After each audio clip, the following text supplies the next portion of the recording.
मुश्किलों में भाग जाना आसान होता है, मुश्किलों में भाग जाना आसान होता है। हर पहलू जिंदगी का इम्तिहान होता है। डरने वाले को कुछ नहीं मिलता जिंदगी में, डरने वाले को कुछ नहीं मिलता जिंदगी में, और लड़ने वालों के कदमों में जहान होता है। तो बच्चों, इसी पंक्तियों के साथ आज मैं शुरू कर रही हूँ 10th सोशल साइंस का बहुत ही VBI ऑब्जेक्टिव क्वेश्चन आंसर। इसमें टोटल 200 क्वेश्चन है जो आपको आज पढ़ना है। तो अगर आप हमारे चैनल पे नए हैं तो चैनल को सब्सक्राइब कर लीजिए और वीडियो को लाइक कर दीजिएगा, और ज़्यादा अच्छा लगेगा तो अपने दोस्तों के पास इस वीडियो को इतना ज़्यादा शेयर कीजिए, इतना ज़्यादा शेयर कीजिए कि इस वीडियो पर एक के कम से कम तो व्यूज़ आ जाना चाहिए आज। तो चलिए हम वीडियो को शुरू करते हैं। यदि आप हमारे टेलीग्राम चैनल को ज्वाइन नहीं किए हैं तो डिस्क्रिप्शन बॉक्स में लिंक दिया हुआ है, वहां से आप हमारे टेलीग्राम चैनल को ज्वाइन कर सकते हैं। तो चलिए हम वीडियो को शुरू करते हैं। देखिए, आपको हम हर वीडियो में आपको बताते हैं कि आपको किस तरह से पढ़ना है, आपको किस तरह से पढ़ना है, ये हर वीडियो में हम बताते हैं। अब तो आपका एग्ज़ाम जो है वो बहुत ही नज़दीक आ चुका है, अब तो ज़्यादा टाइम भी नहीं है, कम से कम अब से तो पढ़िए। जैसे देखिए यहाँ पे 200 क्वेश्चन है, 200 क्वेश्चन है। अब सबसे पहले तो आप लोग कॉपी और पेन लेकर, वीडियो देखने से पहले कॉपी और पेन लेकर बैठा कीजिए। जो भी क्वेश्चन आपको आता है उसका तो रिवीजन हो जाएगा, और जो क्वेश्चन नहीं आता है वो आप कॉपी पर लिख लीजिए और उसको रिवीजन करते चलिए। इस तरह से पढ़िएगा तो आपका एग्ज़ाम जो है वो बहुत अच्छा आ जाएगा। तो चलिए हम वीडियो को शुरू करते हैं। पहला सवाल है, मानव जनित आपदा है, इनमें जो है वह कौन मानव जनित आपदा है? तो बाढ़ जो है वह प्राकृतिक आपदा है, भूकंप प्राकृतिक आपदा है, सुनामी जो है वह भी प्राकृतिक आपदा है। लेकिन जो आतंकवाद जो है वह क्या है?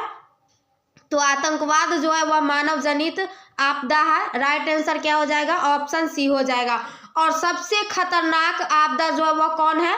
सबसे खतरनाक आपदा जो है वह है भूकंप। कौन है? भूकंप सबसे खतरनाक आपदा है। चलिए अब हमारा अगला सवाल है कि सर्वाधिक भूस्खलन प्रवण राज्य कौन है? सर्वाधिक भूस्खलन प्रवण राज्य कौन है? तो इसका राइट आंसर क्या हो जाएगा? इसका राइट आंसर हो जाएगा ऑप्शन ए, उत्तराखंड। उत्तराखंड जो है वह सर्वाधिक, सबसे अधिक भूस्खलन वाला राज्य है, ये आपको याद रखना है। राइट आंसर ऑप्शन ए हो जाएगा। चलिए अब हमारा अगला सवाल है कि मलबे के नीचे दबे लोगों का पता लगाने के लिए किस यंत्र का उपयोग होता है? जो मलबा होता है ना, जिसके नीचे लोग दब जाते हैं, जैसे बिल्डिंग होता है वो धंस जाता है तो उसके नीचे लोग क्या करते हैं? दब जाते हैं। तो उन लोगों को पता लगाने के लिए कौन से कैमरा का उपयोग, कौन से यंत्र का उपयोग किया जाता है? तो इंफ्रारेड कैमरा का उपयोग किया जाता है, ये आपको याद रखना है। इंफ्रारेड कैमरा का उपयोग किया जाता है। राइट आंसर ऑप्शन सी हो जाएगा। चलिए अब हमारा अगला सवाल है कि पृथ्वी की सतह पर पहुंचने वाली पहली भूकंप तरंग क्या है? पृथ्वी की सतह पर पहुंचने वाली पहली भूकंप तरंग कौन सा है? तो ये आपको ध्यान रखना है कि पृथ्वी की सतह पर पहुंचने वाली पहली भूकंप तरंग जो है वह है पी तरंग। राइट आंसर क्या हो जाएगा? ऑप्शन ए हो जाएगा, ये आपको याद रखना है। चलिए अब हमारा अगला सवाल है कि बिहार का शोक किस नदी को कहा जाता है? बिहार का शोक जो है वह किस नदी को कहा जाता है? शोक यानी कि इस नदी पे क्या होता है? इस नदी पे बार बार बाढ़ आ जाता है, जिससे बहुत सारा घर जो है वह डूब जाता है। तो बिहार का शोक किस नदी को कहा जाता है? कोसी नदी को कहा जाता है, ये आप लोग याद कर लीजिएगा। कोसी नदी को बिहार का शोक कहा जाता है। चलिए अब हमारा अगला सवाल है कि भारत में अत्यंत विनाशकारी भूकंप कब आया था? भारत में अत्यंत विनाशकारी भूकंप जो था वह कब आया था, जिसमें बहुत सारे मवेशी, गाय, भैंस मर गए थे? तो वह कब आया था? ये आपको याद रखना है कि यह 1934 में आया था। भारत में अत्यंत विनाशकारी भूकंप कब आया था? 1934 में आया था, ये आपको याद रखना है। इम्पोर्टेंट सवाल है। चलिए अब हमारा अगला सवाल है कि बिहार का कौन सा क्षेत्र बाढ़ग्रस्त है। बिहार का कौन सा क्षेत्र है जहाँ पे बार बार बाढ़ आता रहता है, तो यह कौन सा क्षेत्र है?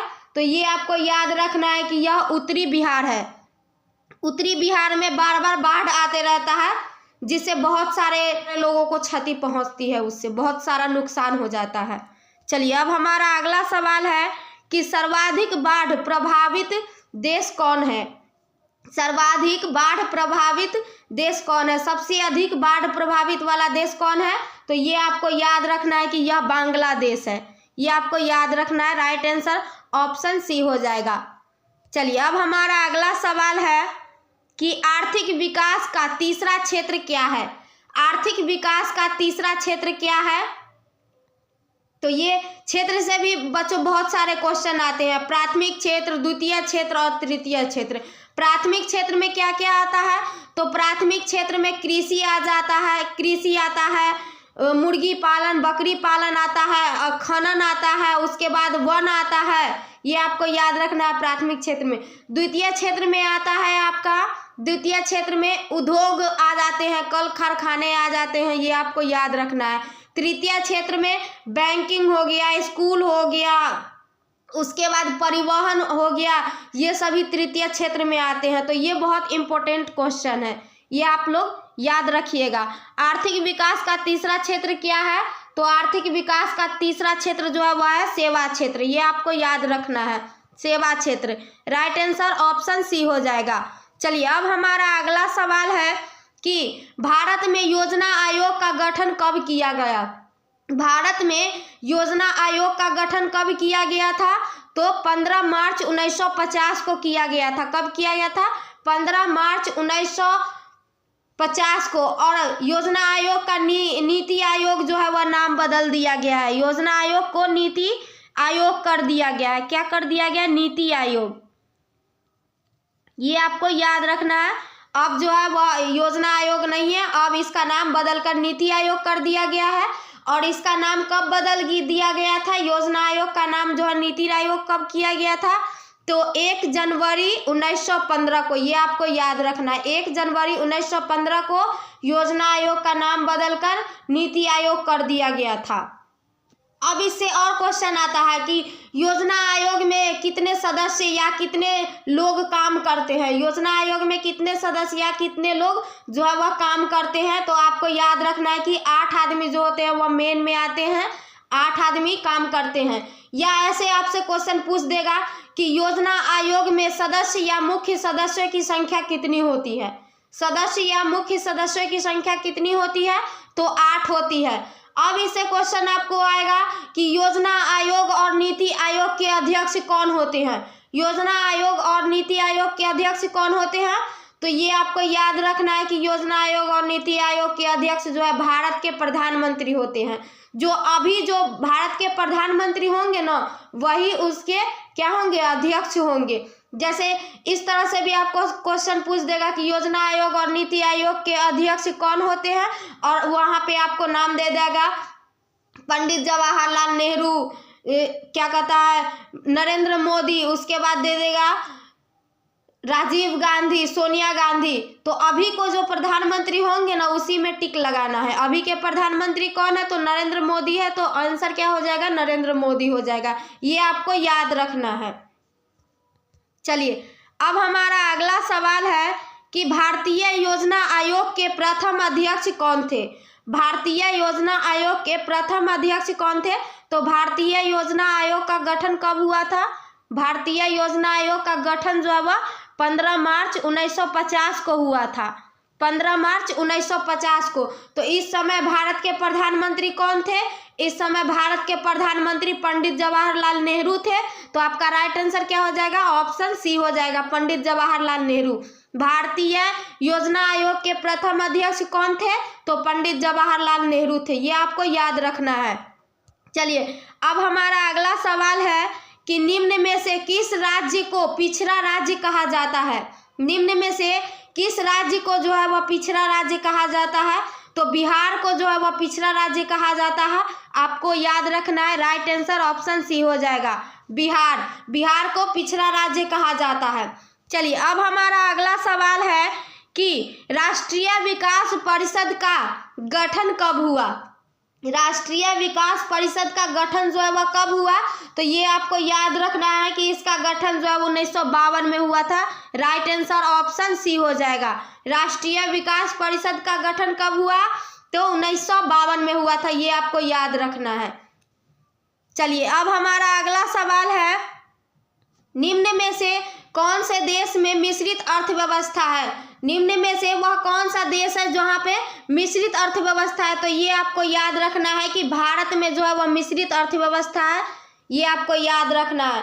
भारत में मिश्रित अर्थव्यवस्था है। और अमेरिका में कौन सा अर्थव्यवस्था है, तो अमेरिका में जो है वह पूंजीवादी अर्थव्यवस्था है। अमेरिका और जापान में पूंजीवादी अर्थव्यवस्था है। और चीन में कौन सा अर्थव्यवस्था है, तो वहाँ पे चीन में साम्यवादी अर्थव्यवस्था, ये भी आपको याद रखना है।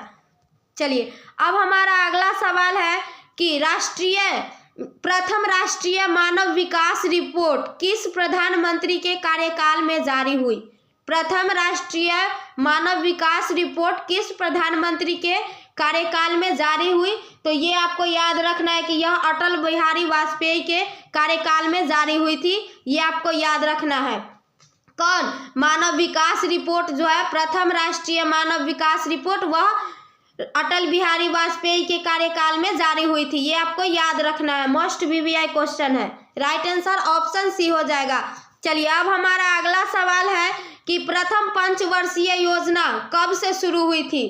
प्रथम पंचवर्षीय योजना जो थी वह कब से शुरू हुई थी, तो यह 1951 से शुरू हुई थी, यह आपको याद रखना है। कौन प्रथम पंचवर्षीय योजना 1951 से शुरू हुई थी, ये आपको याद रखना है। चलिए अब हमारा अगला सवाल है, विश्व के विकसित देश जो है वह कौन है, तो ये आपको याद रखना है कि विश्व के विकसित देश अमेरिका है, ब्रिटेन है, जापान है, ये सभी तो है। तो राइट आंसर क्या हो जाएगा, ऑप्शन डी हो जाएगा, इनमें से सभी। और भारत जो है वह कौन सा देश है, तो भारत जो है वह विकासशील देश है। और अमेरिका, ब्रिटेन, जापान, रूस, ये सब क्या है, तो यह सब विकसित देश है। यहाँ पे जो होना चाहिए वह सबका विकास हो चुका है।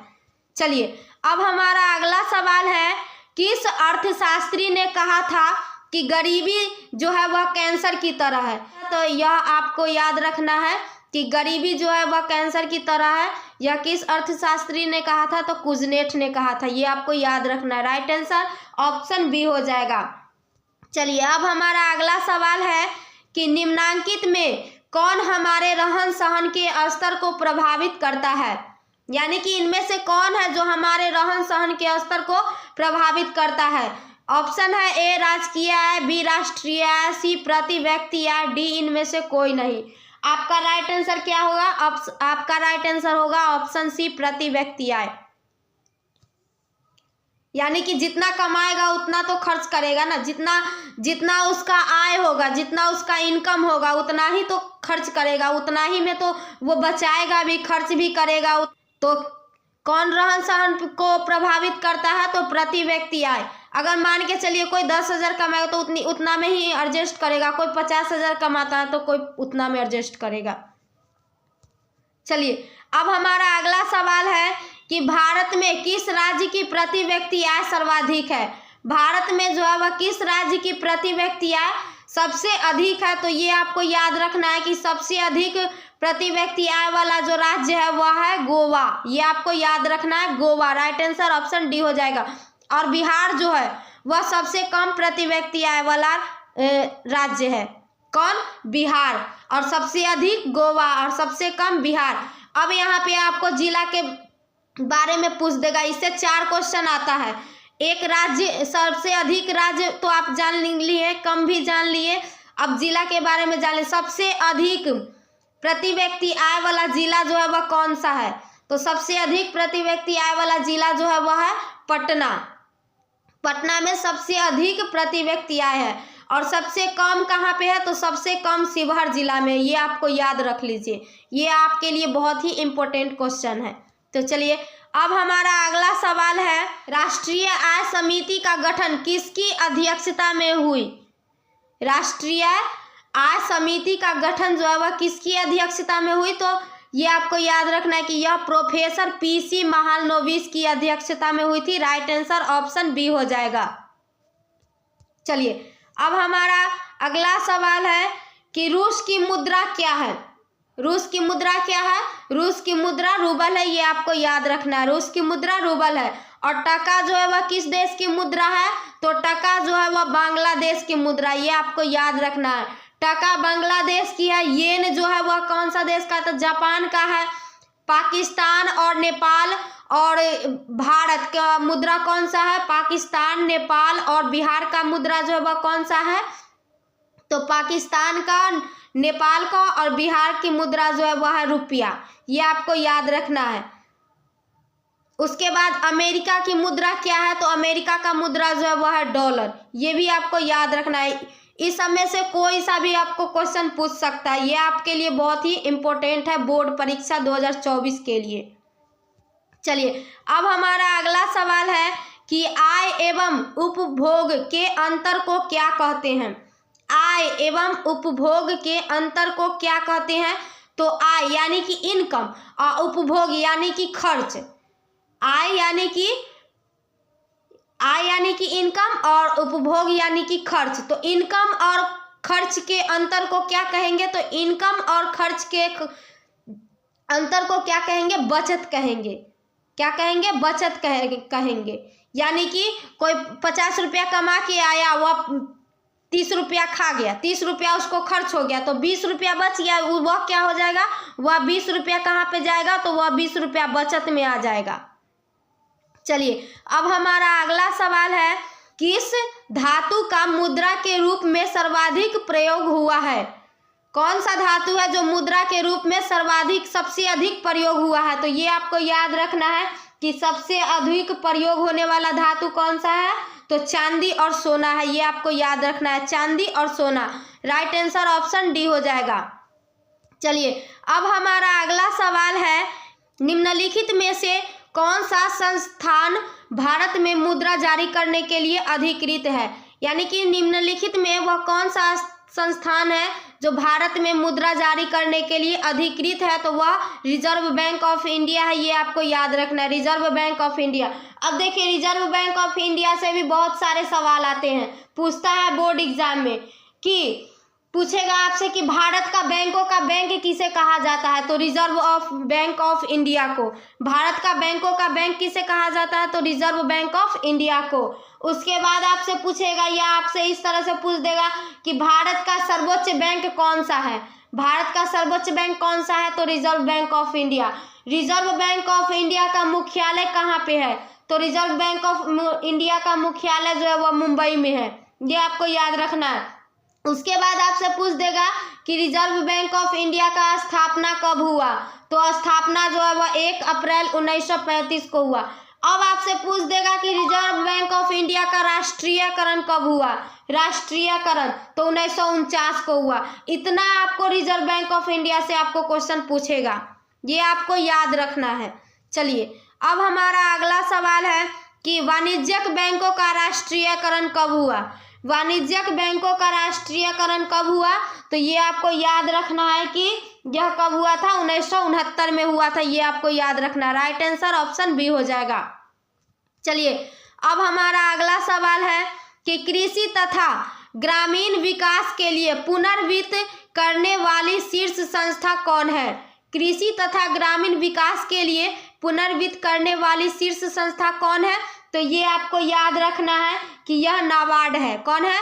नाबार्ड है, ये आपको याद रखना है। राइट आंसर ऑप्शन बी हो जाएगा। चलिए अब हमारा अगला सवाल है कि ग्रामीण बैंक के संस्थापक कौन है? ग्रामीण बैंक के संस्थापक जो है वह कौन है?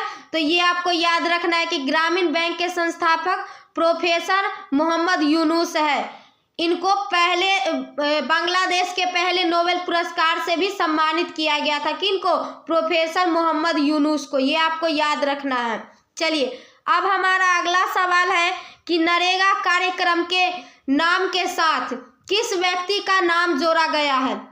नरेगा, यहाँ कहीं कहीं पे मनरेगा भी देगा, तो नरेगा मनरेगा कार्यक्रम के नाम के साथ किस व्यक्ति का नाम जोड़ा गया है? तो ये आपको याद रखना है कि यहाँ किस व्यक्ति का नाम जोड़ा गया है? तो महात्मा गांधी का नाम जोड़ा गया है। अब इससे भी बहुत सारे क्वेश्चन आते हैं, आपको पूछेगा कि नरेगा कार्यक्रम में किसे जो है वह रोजगार मिलता है। नरेगा कार्यक्रम में किसे रोजगार मिलता है? तो ग्रामीण मजदूरों को रोजगार मिलता है। और कितने दिनों के लिए मिलता है? तो ये 100 दिनों के लिए मिलता है ग्रामीण मजदूरों को रोजगार। नरेगा कार्यक्रम में किसे रोजगार मिलता है? तो ग्रामीण मजदूरों को मिलता है। और कितने दिनों के लिए मिलता है? तो 100 दिनों के लिए मिलता है। अब इससे पूछ देगा कि नरेगा कार्यक्रम जो है वह क्यों सफल नहीं हो पाता है? तो नरेगा कार्यक्रम जो है वह बिचौलियों के कारण सफल नहीं हो पाता है। जो बीच में होता है, जो दलाल लोग होते हैं, वह पैसा खा जाते हैं, इसके कारण नरेगा जो है वह सफल नहीं हो पाता है। ये भी आपको याद रखना है। चलिए, अब हमारा अगला सवाल है कि निम्न में से कौन गैर आर्थिक आधारभूत संरचना अंग है? निम्न में से कौन जो है वह गैर आर्थिक आधारभूत संरचना अंग है? तो ये आपको याद रखना है कि यह कौन है? तो स्वास्थ्य, शिक्षा, सेवा, ये सभी जो है वह आधारभूत संरचना अंग है। इसलिए आपका राइट आंसर ऑप्शन डी हो जाएगा। चलिए, अब हमारा अगला सवाल है कि भारत सरकार ने किस प्रकार की शिक्षा को मौलिक अधिकार घोषित किया है? यानी कि भारत सरकार जो है वह किस प्रकार की शिक्षा को मौलिक अधिकार घोषित किया है? तो ये आपको याद रखना है कि यह प्रारंभिक शिक्षा को मौलिक अधिकार घोषित किया है। कौन सा शिक्षा को? प्रारंभिक शिक्षा को। राइट आंसर ऑप्शन ए हो जाएगा। चलिए, अब हमारा अगला सवाल है कि निम्नलिखित में से क्या नई आर्थिक नीति का अंग है? निम्नलिखित में से क्या जो है वह नई आर्थिक नीति का अंग नहीं है? तो ये आपको याद रखना है कि नई आर्थिक नीति का अंग जो है वह नहीं है। कौन? तो वह राष्ट्रीयकरण है। ये आपको याद रखना है, राष्ट्रीयकरण। बाद बाकी ये निजीकरण, वैश्वीकरण, उदारीकरण जो है वह नई आर्थिक नीति है, और जो नहीं है वह है राष्ट्रीयकरण। ये आपको याद रखना है। चलिए, अब हमारा अगला सवाल है कि वैश्वीकरण के मुख्य अंग कितने हैं? वैश्वीकरण के मुख्य अंग कितने हैं? तो ये आपको याद रखना है कि वैश्वीकरण के मुख्य अंग जो है वह कितने हैं? 5 है। राइट आंसर ऑप्शन डी हो जाएगा। वैश्वीकरण के मुख्य अंग कहीं कहीं पे 5 भी देगा, कहीं कहीं पे 4 भी देगा। 5 देगा तो 4 नहीं, 4 देगा तो 5 नहीं। और यदि अगर दोनों दे दिया, 4 5 दोनों दे दिया, तो आपको 5 में टिक करना है। ठीक है। चलिए, अब हमारा अगला सवाल है कि निम्न में कौन विदेशी ब्रांड नहीं है? निम्न में कौन जो है वह विदेशी ब्रांड नहीं है? तो ये आपको याद रखना है कि विदेशी ब्रांड नहीं जो है वह है कौन? टाटा है। टाटा जो है वह अपने देश की कंपनी है। बाद बाकी ये तीनों जो है वह विदेशी ब्रांड है, और टाटा जो है वह अपने देश का है। ये आपको याद रखना है। जो कहाँ पे पड़ता है? झारखंड में पड़ता है।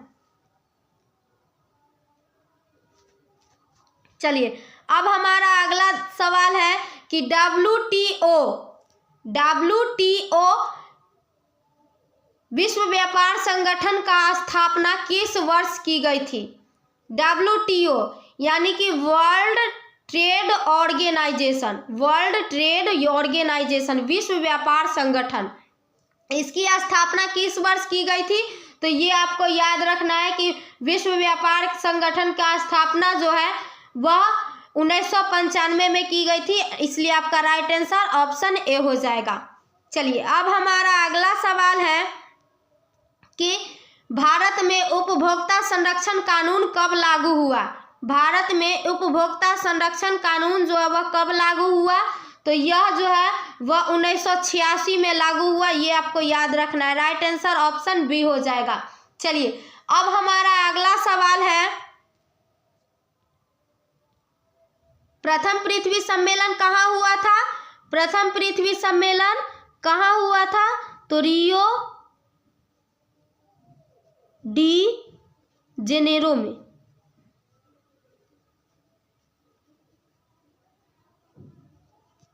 ये आपको याद रखना है, यहाँ पे टाइप में मिस हो गया था। प्रथम पृथ्वी सम्मेलन कहाँ हुआ था? रियो डी जेनेरो में हुआ था। और यह कब हुआ था? तो यह 1992 में हुआ था। प्रथम पृथ्वी सम्मेलन 1992 में हुआ था। ये आपको याद रखना है। और कहाँ पे हुआ था, तो रियो डी जेनेरो में हुआ था, ये भी आपको याद रखना है। द्वितीय पृथ्वी सम्मेलन कब हुआ था, तो द्वितीय पृथ्वी सम्मेलन जो है वह 1997 में हुआ था। कब हुआ था, 1997 में हुआ था। और यह कहाँ पे हुआ था, तो न्यूयॉर्क में हुआ था, ये भी आपको याद रखना है। द्वितीय पृथ्वी सम्मेलन न्यूयॉर्क में हुआ था। अब तृतीय पृथ्वी सम्मेलन जो है वह कहाँ हुआ था, तो तृतीय पृथ्वी सम्मेलन जो है वह दक्षिण अफ्रीका के जोहान्सबर्ग नगर में हुआ था, ये आपको याद रखना है। दक्षिण अफ्रीका के कौन से नगर में, जोहान्सबर्ग नगर में। कौन हो जाएगा, तृतीय पृथ्वी सम्मेलन जो वह कहाँ हुआ था, तो जोहान्सबर्ग में हुआ था। और यह कब हुआ था, तो यह 2002 में हुआ था, ये आपको याद रखना है। तृतीय पृथ्वी सम्मेलन 2002 में हुआ था, ये आपको याद रखना है। अब इससे जो है वो बहुत सारा क्वेश्चन आपसे पूछ देगा, इससे बहुत सारे क्वेश्चन जो है वो आपसे पूछ देंगे। किससे, सम्मेलन से पूछ देगा कि विश्व शिखर सम्मेलन जो है वह कब हुआ था, तो विश्व शिखर सम्मेलन 1972 में हुआ था। कहाँ पे हुआ था विश्व शिखर सम्मेलन, तो स्टॉकहोम में हुआ था। अब आपसे पूछ देगा कि आवर कॉमन फ्यूचर जो है वह कब हुआ था, तो 1987 में हुआ था। इसका प्रकाशन कब कौन किया था, तो ब्रुंडटलैंड कमीशन ने किया था। आवर कॉमन फ्यूचर जो था वह क्या था, तो यह पुस्तक था जिसका प्रकाशन 1987 में हुआ, और इसका प्रकाशन कौन किए, तो ब्रुंडटलैंड जो है कमीशन ने किए, ब्रुंडटलैंड कमीशन ने किए, ये आपको याद रखना है। अब आपसे इससे पूछ देगा कि हमारा साझा भविष्य पुस्तक कौन प्रकाशित किए हैं, हमारा साझा भविष्य पुस्तक जो है वह कौन प्रकाशित किए हैं, तो यह भी ब्रुंडटलैंड कमीशन ने ही प्रकाशित किया है। उसके बाद आपसे पूछ देगा कि कोपेनहेगन जलवायु परिवर्तन सम्मेलन कब हुआ, तो कोपेनहेगन जलवायु पृथ्वी सम्मेलन जो है वह कब हुआ, 2009 में हुआ था।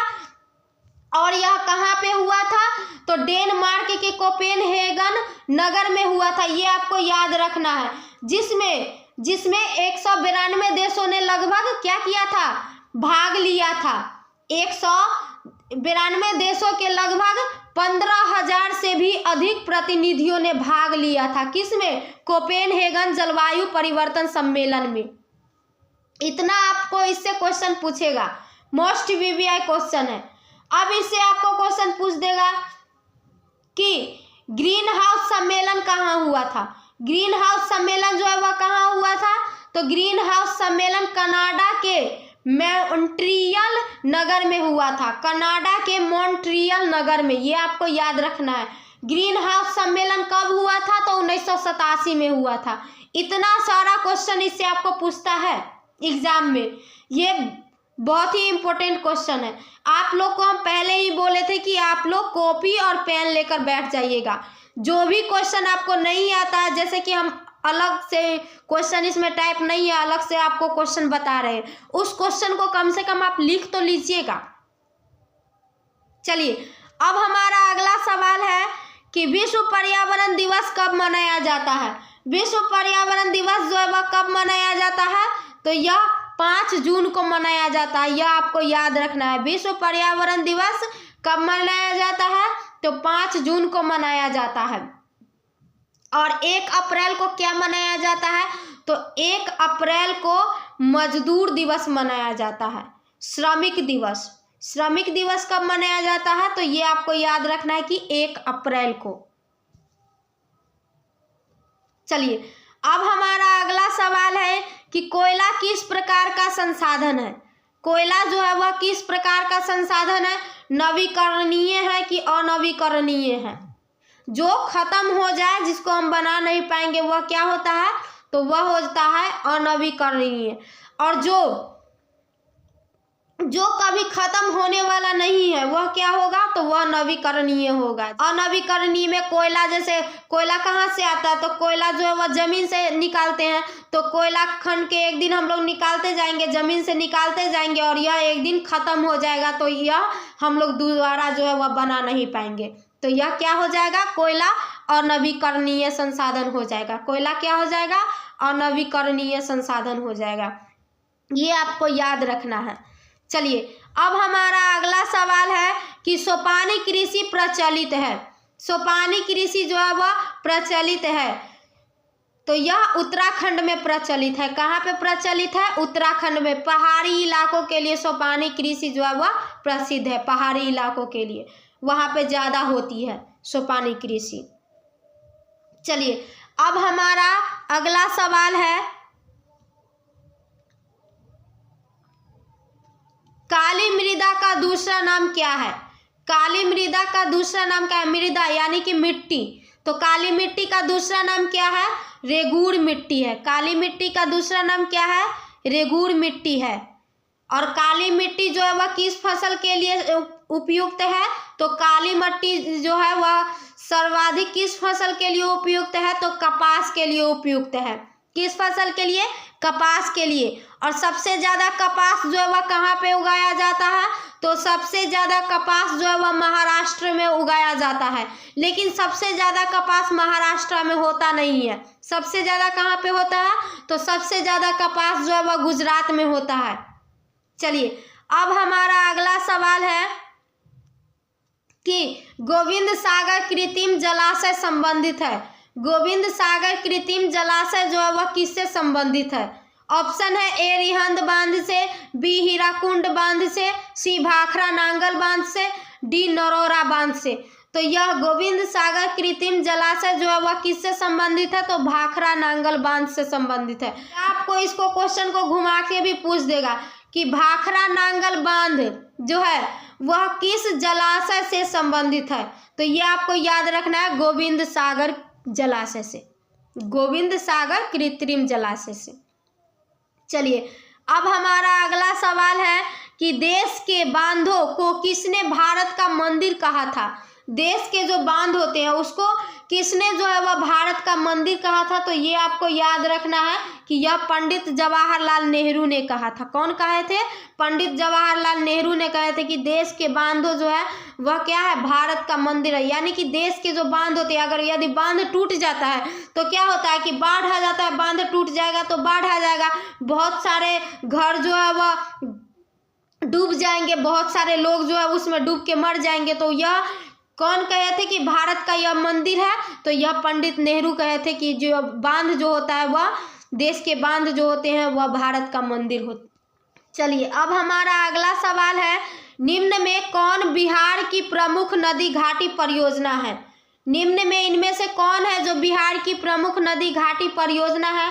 तो ये आपको याद रखना है कि यह कौन है? सोन नदी है। कौन है? सोन नदी घाटी। ये आपको याद रखना है कि सोन नदी घाटी जो है वह बिहार की प्रमुख नदी घाटी परियोजना है। ये आपको याद रखना है। चलिए अब हमारा अगला सवाल है कि आयुर्वेद के जनक किन्हें कहा जाता है? आयुर्वेद का जनक किन्हें कहा जाता है?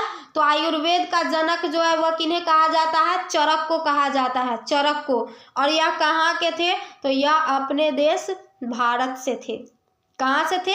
अपने देश भारत से थे। कौन? चरक। चलिए अब हमारा अगला सवाल है, संविधान की धारा 21 का संबंध किससे है? संविधान की धारा 21 का संबंध किससे है? तो वन्य जीवों तथा प्राकृतिक संसाधनों के संरक्षण से, यानी कि वन्य जीवों तथा प्राकृतिक संसाधनों के सुरक्षा से है। किसका संबंध? तो धारा 21 का संबंध, संविधान की धारा 21 का संबंध वन्य जीवों तथा प्राकृतिक संसाधनों के संरक्षण से है। ये आपको यानी कि सुरक्षा से है, ये आपको याद रखना है। चलिए अब हमारा अगला सवाल है कि एल्यूमीनियम बनाने के लिए किस खनिज की आवश्यकता पड़ती है? एल्यूमीनियम बनाने के लिए किस खनिज की आवश्यकता पड़ती है? तो ये आपको याद रखना है कि बॉक्साइट की आवश्यकता पड़ती है। किसको बनाने के लिए? एल्यूमीनियम को बनाने के लिए। चलिए अब हमारा अगला सवाल है कि निम्न में से कौन लौह अयस्क का एक प्रकार है?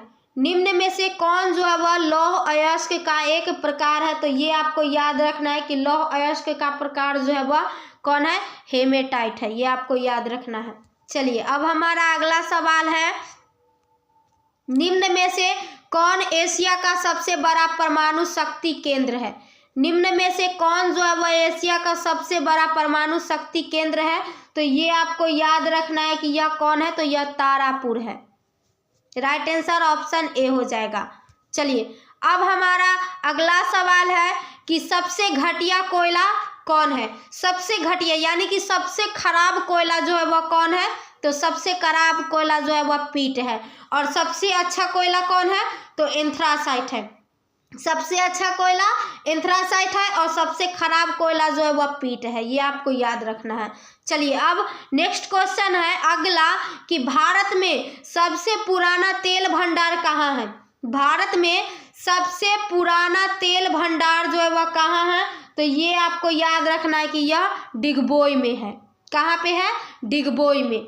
चलिए अब हमारा अगला सवाल है कि यूरेनियम का प्रमुख उत्पादक राज्य कौन सा है, तो यह आपको याद रखना है कि यह कौन है, जादूगोरा है, जो कहाँ पे पड़ता है, झारखंड में पड़ता है। जादूगोरा है कहाँ पे पड़ता है, झारखंड में पड़ता है। तो चलिए अब हमारा अगला सवाल है कि प्राकृतिक गैस किस खनिज के साथ पाया जाता है। प्राकृतिक गैस जो होता है वह किस खनिज के साथ पाया जाता है, तो ये आपको याद रखना है कि यह पेट्रोलियम के साथ पाया जाता है। प्राकृतिक गैस पेट्रोलियम के साथ पाया जाता है। राइट आंसर ऑप्शन बी हो जाएगा। सारे क्वेश्चन जो है वो बहुत ही इंपॉर्टेंट क्वेश्चन है। चलिए अब हमारा अगला सवाल है कि ज्वारीय एवं तरंग ऊर्जा उत्पादन हेतु अनुकूल परिस्थितियां कहाँ पाई जाती है। ज्वारीय एवं तरंग ऊर्जा उत्पादन हेतु अनुकूल परिस्थितियां कहाँ पाई जाती है, तो ये आपको याद रखना है कि यह कहाँ पे पाई जाती है, तो खंभात की खाड़ी में पाई जाती है। ये आपको याद रखना है, खंभात की खाड़ी में। चलिए अब हमारा नेक्स्ट क्वेश्चन है अगला सवाल है निम्न में से कौन खरीफ फसल है। निम्न में से कौन जो है वह खरीफ फसल है, तो खरीफ फसल कौन है, तो धान है। ये आपको याद रखना है। धान जो है वह क्या है, खरीफ फसल है। और जो गेहूं है वह कौन सा फसल है, तो यह रबी फसल है। ये आपको याद रखना है, रबी फसल। रबी फसल कौन है, गेहूं, और जो धान है वह खरीफ फसल है। यानी कि चावल जो है वह खरीफ फसल है और गेहूं रबी फसल है। इतना आपको याद रखना है। चलिए अब अगला सवाल पूछता है कि इनमें कौन सी फसल रेशेदार है। इनमें कौन सी फसल है जिससे रेशा निकलता है, रेशेदार है, तो ये आपको याद रखना है कि रेशेदार फसल कौन सी है, तो जूट है। कौन है, जूट है। राइट आंसर क्या हो जाएगा, राइट आंसर हो जाएगा ऑप्शन ए जूट।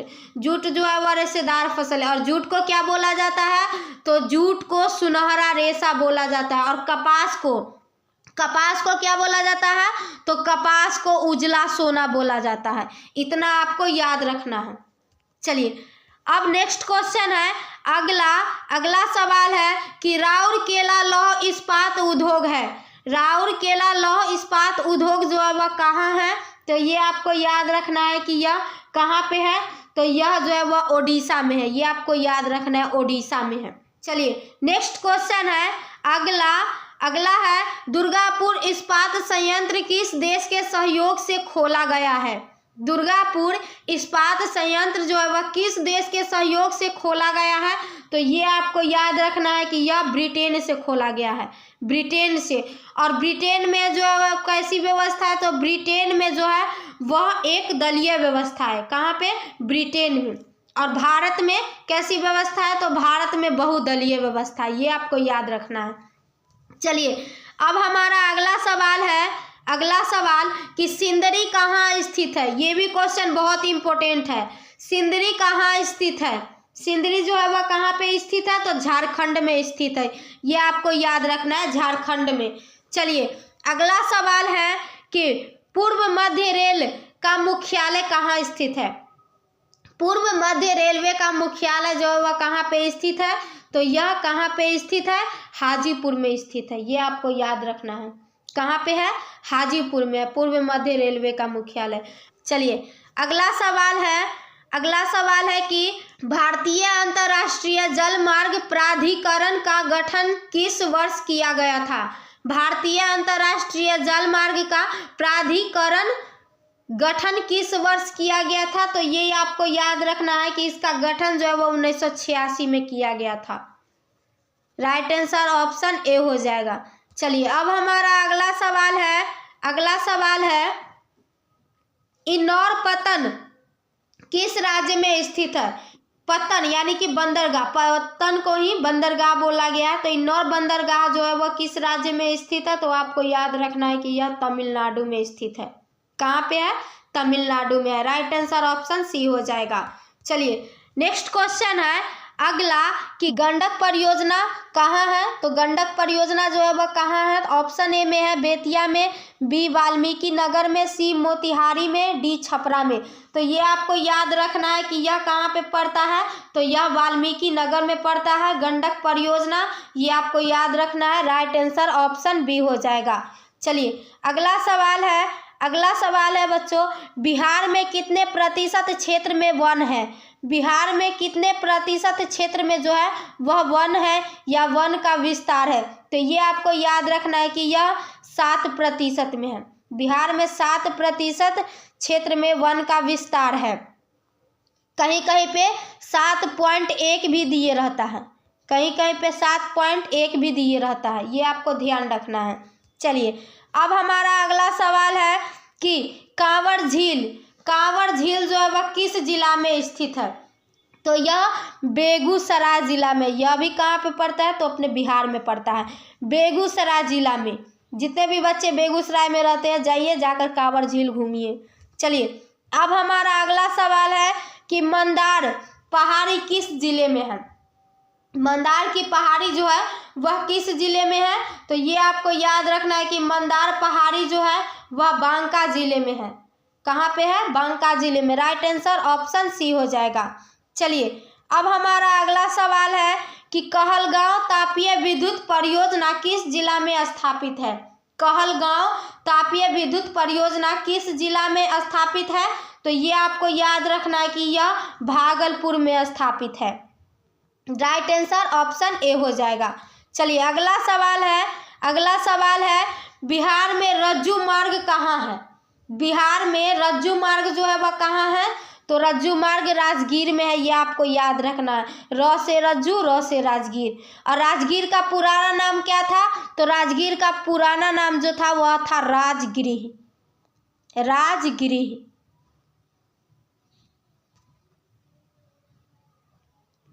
राजगिरी क्या नाम था? राजगिरी था।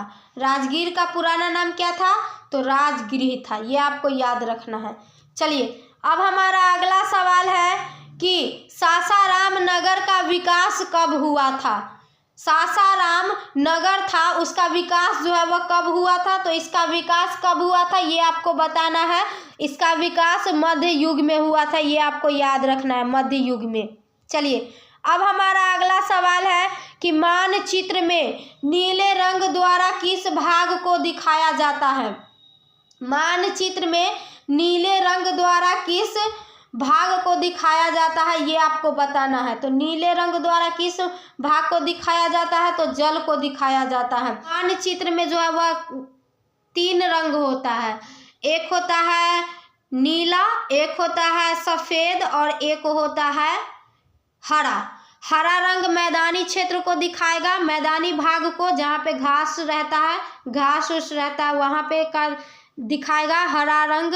और सफ़ेद जो है वह बर्फीला जगह को दिखाएगा सफ़ेद, और नीला जो है वह जल को दिखाएगा। गूगल में भी देखिएगा ना, सर्च कीजिएगा तो वहाँ पे बता देगा। तो नीला रंग जो है वह किसको दिखाता है? जल को दिखाता है। हरा रंग किसको दिखाता है? तो हरा रंग जो है वह मैदान को दिखाता है। और जो सफ़ेद रंग होता है वह बर्फ को दिखाता है। इतना आपको ध्यान रखना है। चलिए अब हमारा अगला सवाल है कि जर्मनी के एकीकरण के लिए कौन उत्तरदायी था? जर्मनी के एकीकरण के लिए कौन उत्तरदायी था? तो जर्मनी के एकीकरण के लिए जो है वह बिस्मार्क उत्तरदायी था। इतना आपको याद रखना है, बिस्मार्क उत्तरदायी था। एक था जर्मनी का एकीकरण और एक था इटली के एकीकरण। से भी बहुत सारे सवाल आते हैं। इटली के एकीकरण का मसीहा किसको कहा जाता था? तो इटली के एकीकरण का मसीहा जो है वो मेजनी को कहा जाता था। इटली के एकीकरण का तलवार किसको कहा जाता था? तो तलवार गैरिबाल्डी को कहा जाता था। और राजनीतिज्ञ किसको कहा जाता था? तो काउंट काबूर को कहा जाता था। राजनीतिज्ञ। अब इससे क्वेश्चन आएगा कि इटली के एकीकरण की प्रक्रिया का आरंभ किससे माना जाता है? इटली के एकीकरण की प्रक्रिया का आरंभ जो है वो नेपोलियन बोनापार्ट से माना जाता है। अब इससे क्वेश्चन पूछ देगा कि राष्ट्रवाद का जन्मदाता किसे कहा जाता है? तो राष्ट्रवाद का जन्मदाता जो है वह नेपोलियन बोनापार्ट को कहा जाता है।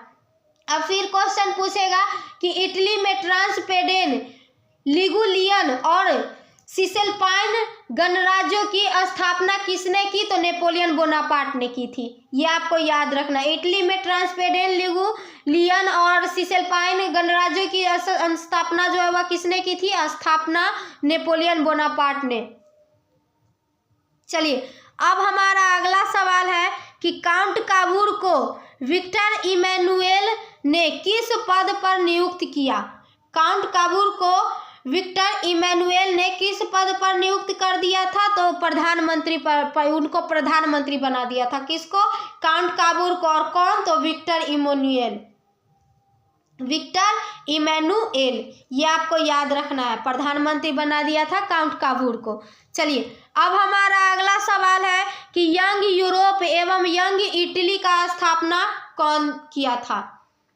यंग यूरोप एवं यंग इटली का संस्थापक जो था वह कौन था? यानी कि स्थापना कौन किया था? तो मेजनी किया था। कौन किया था? मेजनी। ये आपको याद रखना है। चलिए अब हमारा अगला सवाल है कि सन 1870 में फ्रांस और प्रसा के बीच युद्ध कहाँ हुआ था? सन 1870 में फ्रांस और प्रसा के बीच युद्ध कहाँ हुआ था? तो ये आपको याद रखना है कि यह सेडोन में हुआ था। कहाँ पे हुआ था? सेडोन में हुआ था। 1870 में फ्रांस और प्रसा के बीच युद्ध सेडोन में हुआ था। राइट आंसर ऑप्शन ए हो जाएगा। चलिए अब नेक्स्ट क्वेश्चन है अगला कि जेनेवा संधि कब हुई? जेनेवा की संधि जो थी वह कब हुई? तो ये आपको याद रखना है कि यह 1954 में हुआ। जेनेवा की संधि जो है वह कब हुआ? तो 1954 में हुआ था। चलिए अब हमारा अगला सवाल है कि लाल कुर्ती का गठन किसने किया था? एक होता है लाल कुर्ती और एक होता है लाल सेना। लाल कुर्ती का गठन किसने किया था? तो लाल कुर्ती का गठन जो है वह गैरिबाल्डी ने किया था। ये आपको याद रखना है। लाल कुर्ती का गठन गैरिबाल्डी ने किया था। और लाल सेना का गठन किसने किया था? तो ट्रॉट्स्की ने किया था। ये आपको याद रखना है। लाल सेना का गठन किसने किया था? तो ट्रॉट्स्की ने किया था। ये आपको याद रखना है। और लाल कुर्ती का गठन किसने किया था? तो गैरिबाल्डी ने किया था। राइट आंसर ऑप्शन डी हो जाएगा।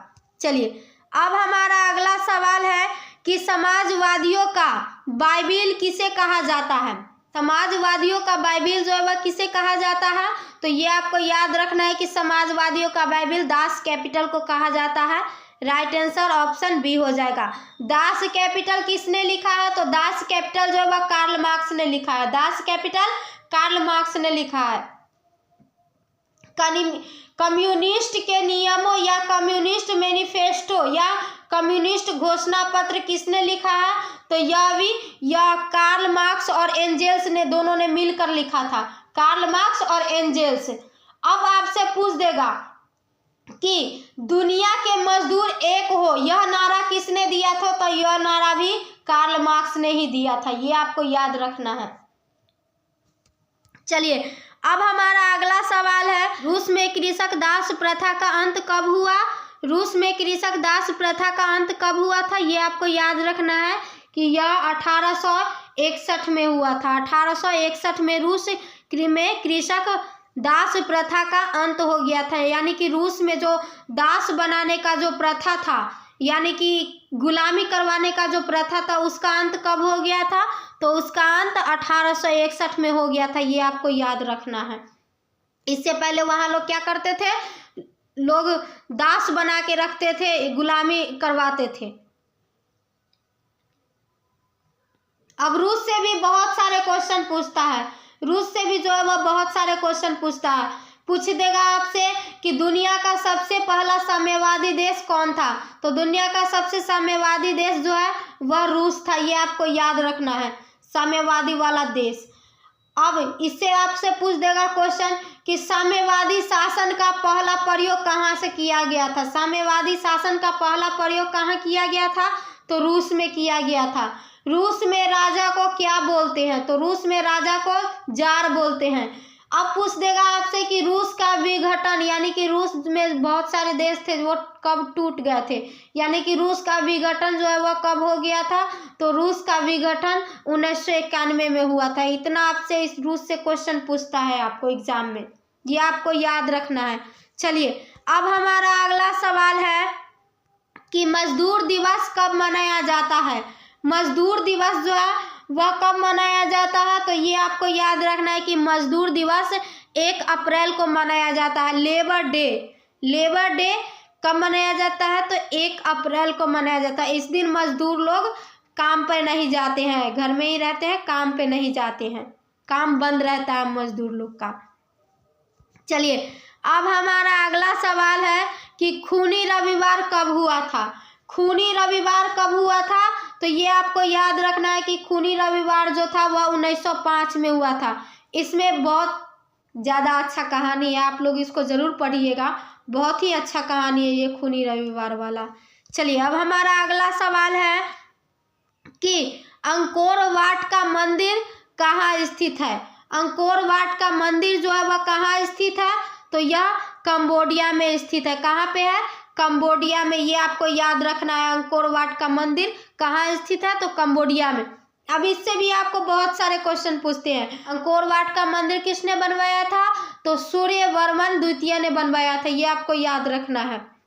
अब आपसे पूछेगा कि यह अंकोर वाट का मंदिर जो है इसमें ये किस हिंदू देवता को समर्पित है, यानी कि अंकोर वाट का मंदिर में किस हिंदू देवता की पूजा की जाती है, तो भगवान विष्णु की जाती है। इतना आपको याद रखना है। चलिए अब हमारा अगला सवाल है कि सिंगापुर कब आज़ाद हुआ। सिंगापुर जो था वह कब आज़ाद हुआ था, तो यह 1965 में आज़ाद हुआ था। हमारे देश भारत के बाद ये आज़ाद हुआ था। कौन, सिंगापुर। चलिए अब हमारा अगला देश है कि हुआ हुआ आंदोलन किस प्रवृत्ति का था। हुआ हुआ आंदोलन जो था वह किस प्रवृत्ति का था, तो यह क्रांतिकारी और धार्मिक था। कौन, हुआ हुआ आंदोलन क्रांतिकारी और धार्मिक था, ये आपको याद रखना है। चलिए अब हमारा अगला सवाल है कि सविनय अवज्ञा आंदोलन की शुरुआत किससे हुई थी। सविनय अवज्ञा आंदोलन की शुरुआत जो है वह किससे हुई थी, तो यह दांडी यात्रा से हुई थी, ये आपको याद रखना है। किससे, दांडी यात्रा से। दांडी यात्रा जो है वह कौन शुरू किए थे, तो दांडी यात्रा महात्मा गांधी शुरू किए थे। और यह कहाँ से शुरू किया गया था, तो यह दांडी यात्रा से शुरू किया गया था। दांडी यात्रा कितने दिन तक चला था, तो दांडी यात्रा जो था वह 12 मार्च 1930 से 6 अप्रैल 1930 तक चला। दांडी यात्रा जो था वह 12 मार्च 1930 से कब तक चला, तो 1930 से 6 अप्रैल 1930 तक चला, यानी कि करीब 1 महीना तक चला था। गांधी जी ने साबरमती से अरब सागर दांडी के तटीय शहर तक 78 अनुयायियों के साथ क्या किए थे, 241 मील की यात्रा किए थे।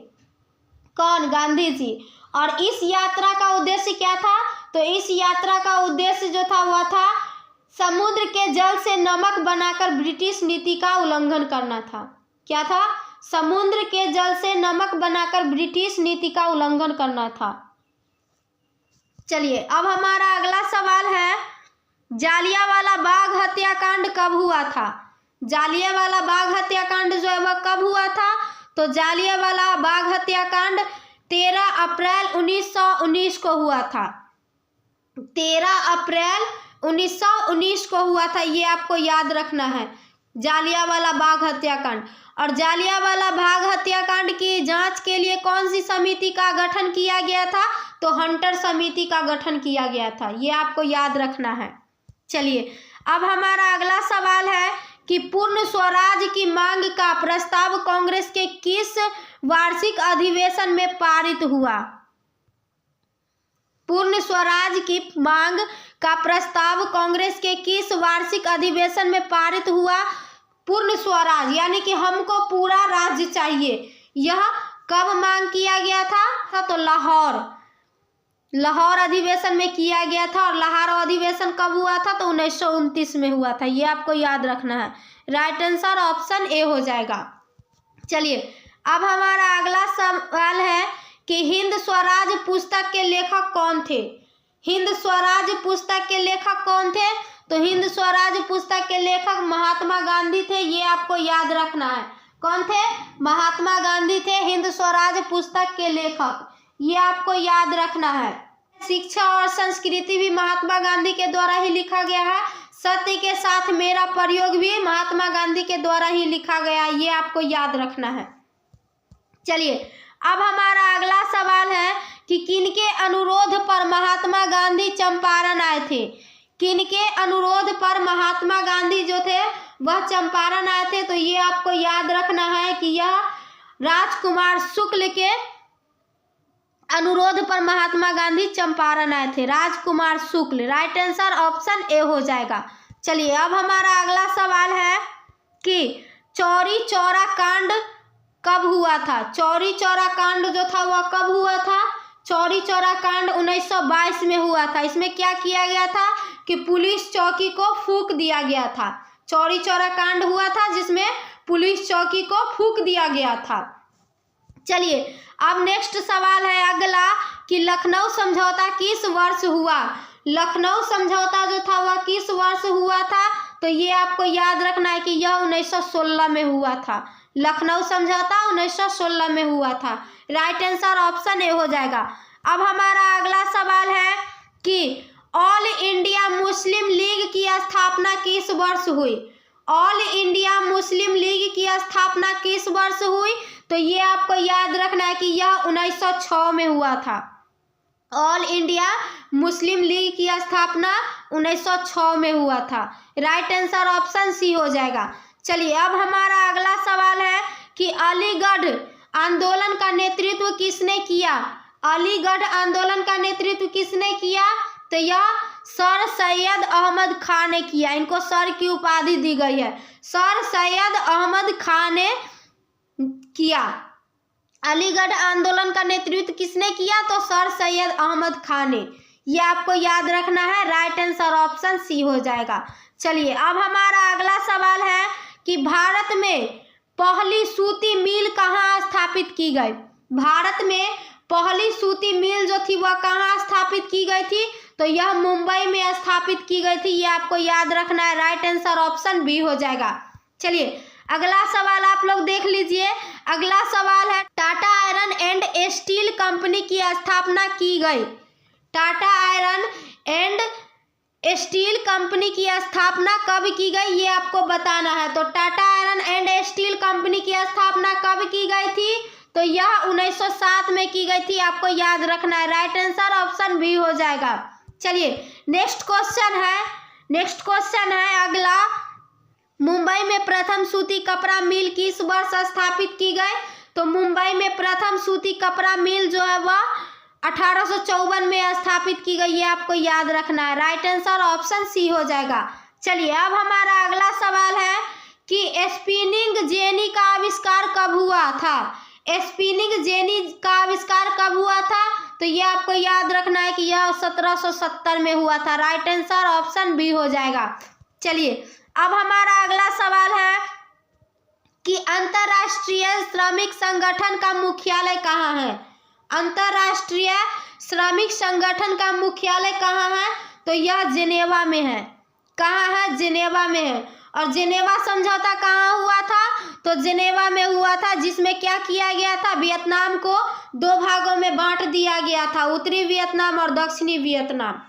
ये आपको याद रखना है। चलिए अब हमारा अगला सवाल है कि प्राचीन काल में किस स्थल मार्ग से एशिया और यूरोप का व्यापार होता था?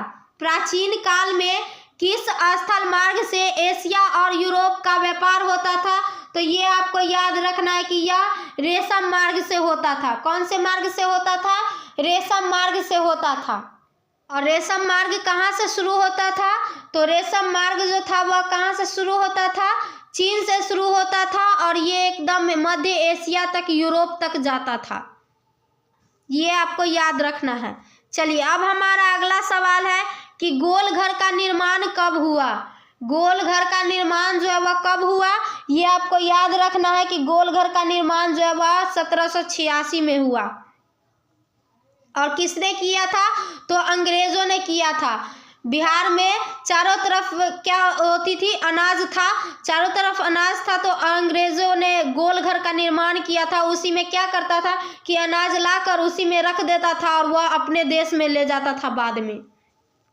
चलिए अब हमारा अगला सवाल है, बिहार बंगाल से कब पृथक हुआ? यानी कि बिहार जो है वह बंगाल से कब अलग हो गया था? तो ये आपको याद रखना है कि बिहार जो है वह बंगाल से 22 मार्च 1912 को अलग हुआ था। 22 मार्च 1912 को बिहार बंगाल से अलग हुआ था, अलग किया गया था बिहार को बंगाल से। और क्या कहता है, उड़ीसा को कब अलग किया गया था? तो 1936 में उड़ीसा को अलग किया गया था बिहार से, 1936 में। और झारखंड को कब अलग किया गया था? तो झारखंड को 2000 में अलग किया गया था बिहार से। बिहार से झारखंड को 2000 में अलग कर दिया गया था। ये आपको याद रखना है। चलिए 100 क्वेश्चन अब हमारा कंप्लीट हुआ। यदि आप हमारे वीडियो को लाइक नहीं किए हैं तो लाइक कर लीजिए, चैनल को सब्सक्राइब नहीं किए तो सब्सक्राइब कर लीजिए और वीडियो को लास्ट तक ज़रूर देखिए।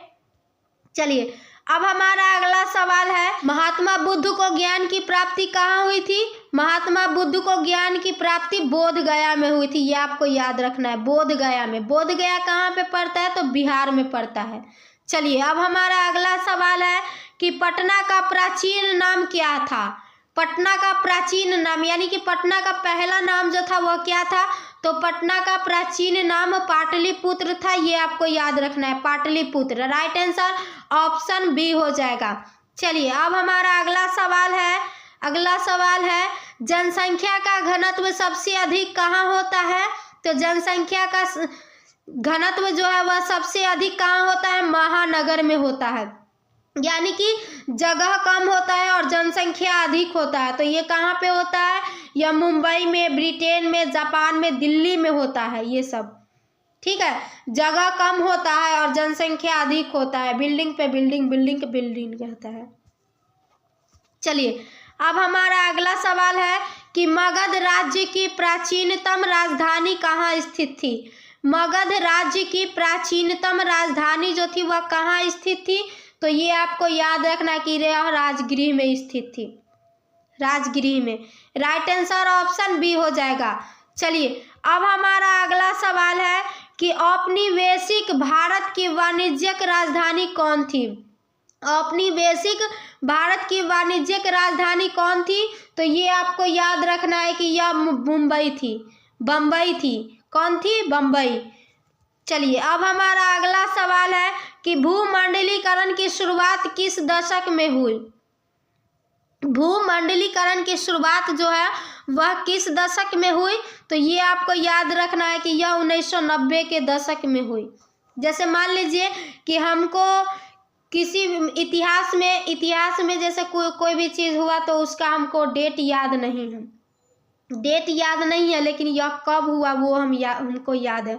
जैसे जालियांवाला बाग हत्याकांड 13 अप्रैल को हुआ था, 13 अप्रैल 1919 को।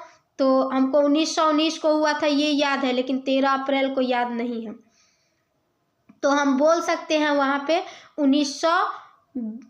1910 के दशक में, यानी कि 10 साल का अंतर होता है, यानी कि 10 साल में आ सकता है वो 1910 के दशक में। यानी कि 1910 और 10 साल और जोड़ दीजिए तो 20 और 10 के बीच में वाला तो यह दशक होता है। तो 1990 के दशक में भूमंडलीकरण की शुरुआत जो है वह किस दशक में पूछ रहा है? तो किस दशक में हुआ? तो 1990 के दशक में। यानी कि 1990 से 2000 के बीच में हुआ था कभी। चलिए अब हमारा अगला सवाल है कि अमेरिका के किस राष्ट्रपति ने न्यू डील नवीन आर्थिक नीतियों को लागू किया? न्यू डील, अमेरिका के किस राष्ट्रपति ने न्यू डील नवीन आर्थिक नीतियों को लागू किया? तो ये आपको याद रखना है कि यह किसने किया था। तो फ्रैंकलिन डी रूजवेल्ट ने किया था। फ्रैंकलिन डी रूजवेल्ट ने किया था, ये आपको याद रखना है। चलिए अब हमारा अगला सवाल है, किसने कहा था मुद्रण ईश्वर की दी हुई महानतम देन है, सबसे बड़ा तोहफा? किसने कहा था कि मुद्रण जो है वह ईश्वर की दी हुई महानतम देन है, सबसे बड़ा तोहफा है? तो यह मार्टिन लूथर ने कहा था। मार्टिन लूथर ने कहा था, ये आपको याद रखना है। राइट आंसर ऑप्शन बी हो जाएगा। चलिए अब हमारा अगला सवाल है, गुटेनबर्ग का जन्म कहाँ हुआ था? गुटेनबर्ग का जन्म कहाँ हुआ था? तो गुटेनबर्ग का जन्म जो है वो जर्मनी में हुआ था, ये आपको याद रखना है। गुटेनबर्ग का जन्म जर्मनी में हुआ था, ये आपको याद रखना है। अब गुटेनबर्ग से भी बहुत सारे सवाल पूछे जाते हैं। गुटेनबर्ग से भी बहुत सवाल पूछे जाते हैं। आपसे पूछ देगा कि आधुनिक छापखाना का आविष्कार किसने किया था? तो आधुनिक छापखाना का आविष्कार किसने किया था? तो गुटेनबर्ग ने किया था, ये आपको याद रखना है। यानी कि आधुनिक प्रिंटिंग प्रेस का आविष्कार गुटेनबर्ग ने किया था। अब आपसे दूसरा क्वेश्चन पूछ देगा कि सबसे पहले गुटेनबर्ग ने किस पुस्तक को छापा था? तो सबसे पहले गुटेनबर्ग ने बाइबिल पुस्तक को छापा था, ये आपको याद रखना है, क्योंकि वह ईसाई था और ईसाई लोग का प्रसिद्ध ग्रंथ कौन था? तो बाइबिल था, ये आपको याद रखना है।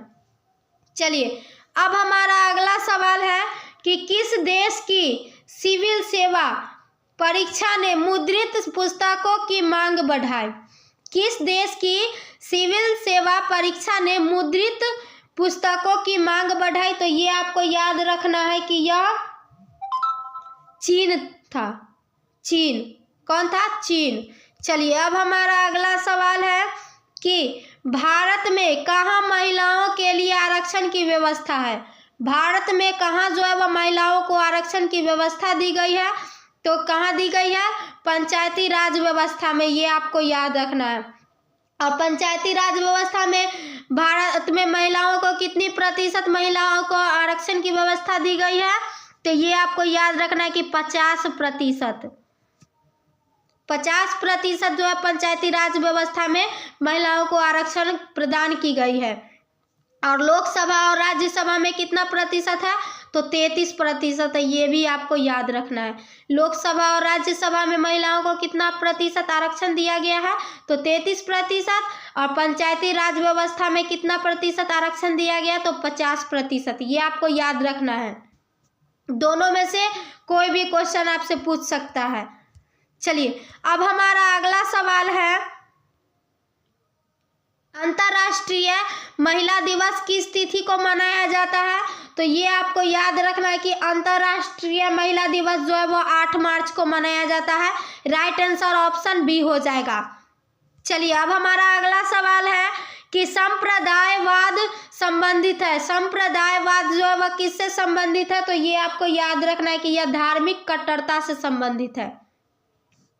राइट आंसर ऑप्शन बी हो जाएगा। चलिए अब हमारा अगला सवाल है कि लीची गणतंत्र भारत के किस राज्य में अवस्थित था? लीची गणतंत्र जो था वह भारत के किस राज्य में अवस्थित था? तो ये आपको याद रखना है कि यह बिहार में था। राइट आंसर ऑप्शन ए हो जाएगा। चलिए अब हमारा अगला सवाल है कि झारखंड राज्य का गठन कब हुआ? झारखंड राज्य का गठन कब हुआ? तो झारखंड राज्य का गठन जो है वह कब हुआ था? तो 15 नवंबर 2000 को हुआ था, ये आपको याद रखना है। राइट आंसर ऑप्शन सी हो जाएगा। झारखंड राज्य का गठन 15 नवंबर 2000 को हुआ था। चलिए अब हमारा अगला सवाल है कि भारत में मतदाता होने की न्यूनतम आयु क्या है? भारत में मतदाता होने की न्यूनतम आयु जो है वह क्या है? यानी कि भारत में वोट देने का न्यूनतम आयु जो है वह कितना है? तो वह 18 वर्ष है, ये आपको याद रखना है। और वोट में खड़े होने के लिए वो कम से कम कितना आयु होना चाहिए, तो वोट में खड़े होने के लिए कम से कम 25 वर्ष होना चाहिए। चलिए अब हमारा अगला सवाल है कि ग्राम कचहरी का प्रधान कौन होता है। ग्राम कचहरी का प्रधान कौन होता है, तो ग्राम कचहरी का प्रधान जो होता है वह सरपंच होते हैं, ये आपको याद रखना है। ग्राम कचहरी के प्रधान कौन होते हैं, सरपंच होते हैं। इनका काम क्या होता है कि गांव में छोटे मोटे झगड़े को सुलझा देना। चलिए अब हमारा अगला सवाल है कि संघ सरकार का उदाहरण क्या है। ऑप्शन है A America, B Bharat, C Canada, D इनमें से सभी। आपका राइट आंसर हो जाएगा ऑप्शन डी, इनमें से सभी। संघ सरकार का उदाहरण जो है ये सभी है। राइट आंसर ऑप्शन डी हो जाएगा। चलिए अब हमारा अगला सवाल है नगर निगम के प्रधान को क्या कहा जाता है। नगर निगम के प्रधान को क्या कहा जाता है, महापौर कहा जाता है। ये आपको याद रखना है कि नगर निगम के प्रधान को महापौर कहा जाता है। अब या फिर कहीं के भी नगर निगम के प्रधान को महापौर कहा जाता है। एक क्वेश्चन इससे और आता है कि महापौर का जो कार्यकाल होता है वह कितने वर्षों का होता है।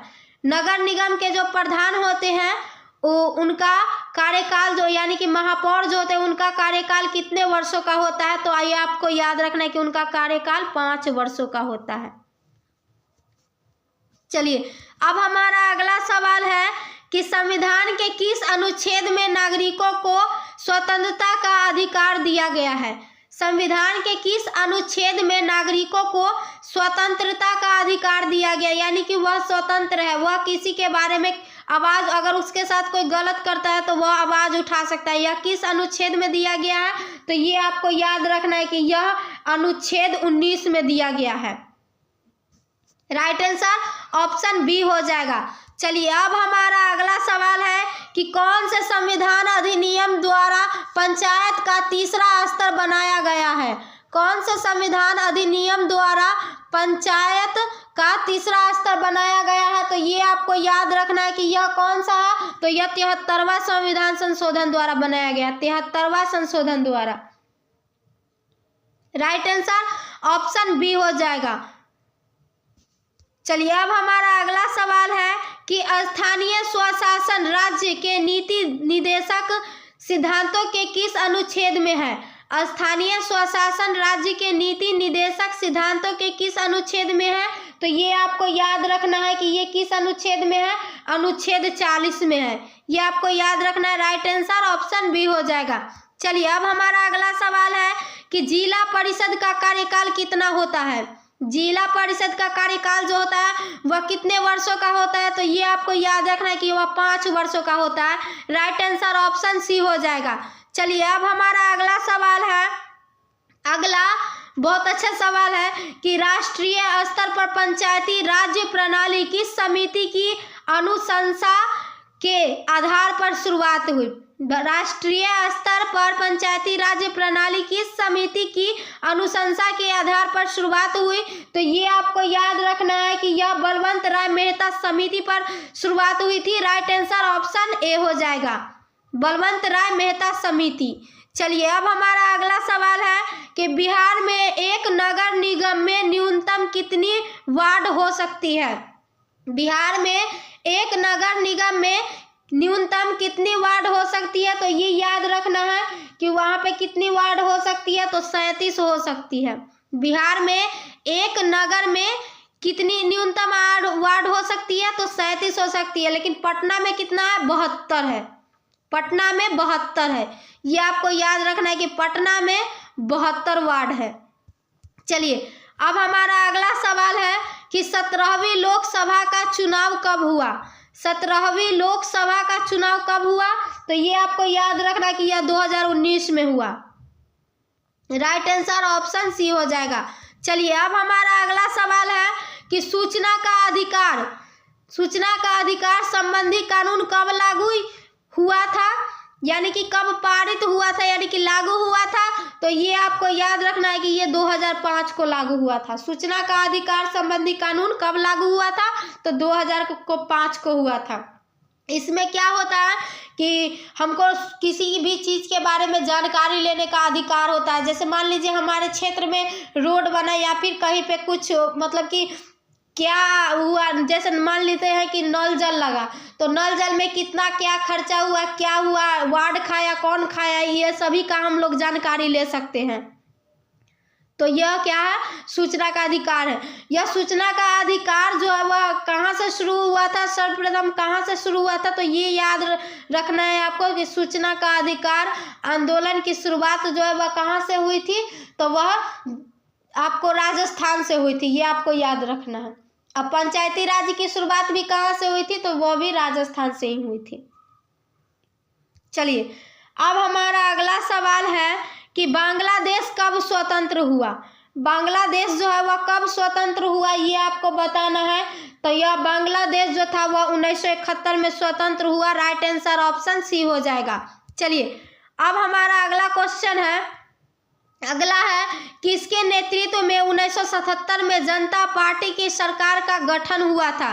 किसके नेतृत्व में 1977 में जनता पार्टी की सरकार का गठन हुआ था, तो यह किसके नेतृत्व में हुआ था, मोरारजी देसाई के नेतृत्व में हुआ था। राइट आंसर ऑप्शन ए हो जाएगा। चलिए अब हमारा अगला सवाल है कि राजनीतिक दलों की मान्यता और उसका चिन्ह किसके द्वारा प्रदान किया जाता है। यानी कि जो राजनीति जो दलों होते हैं, जैसे कि कांग्रेस होता है, कांग्रेस सरकार, बीजेपी, ये वो फलाना ढिकाना होता है।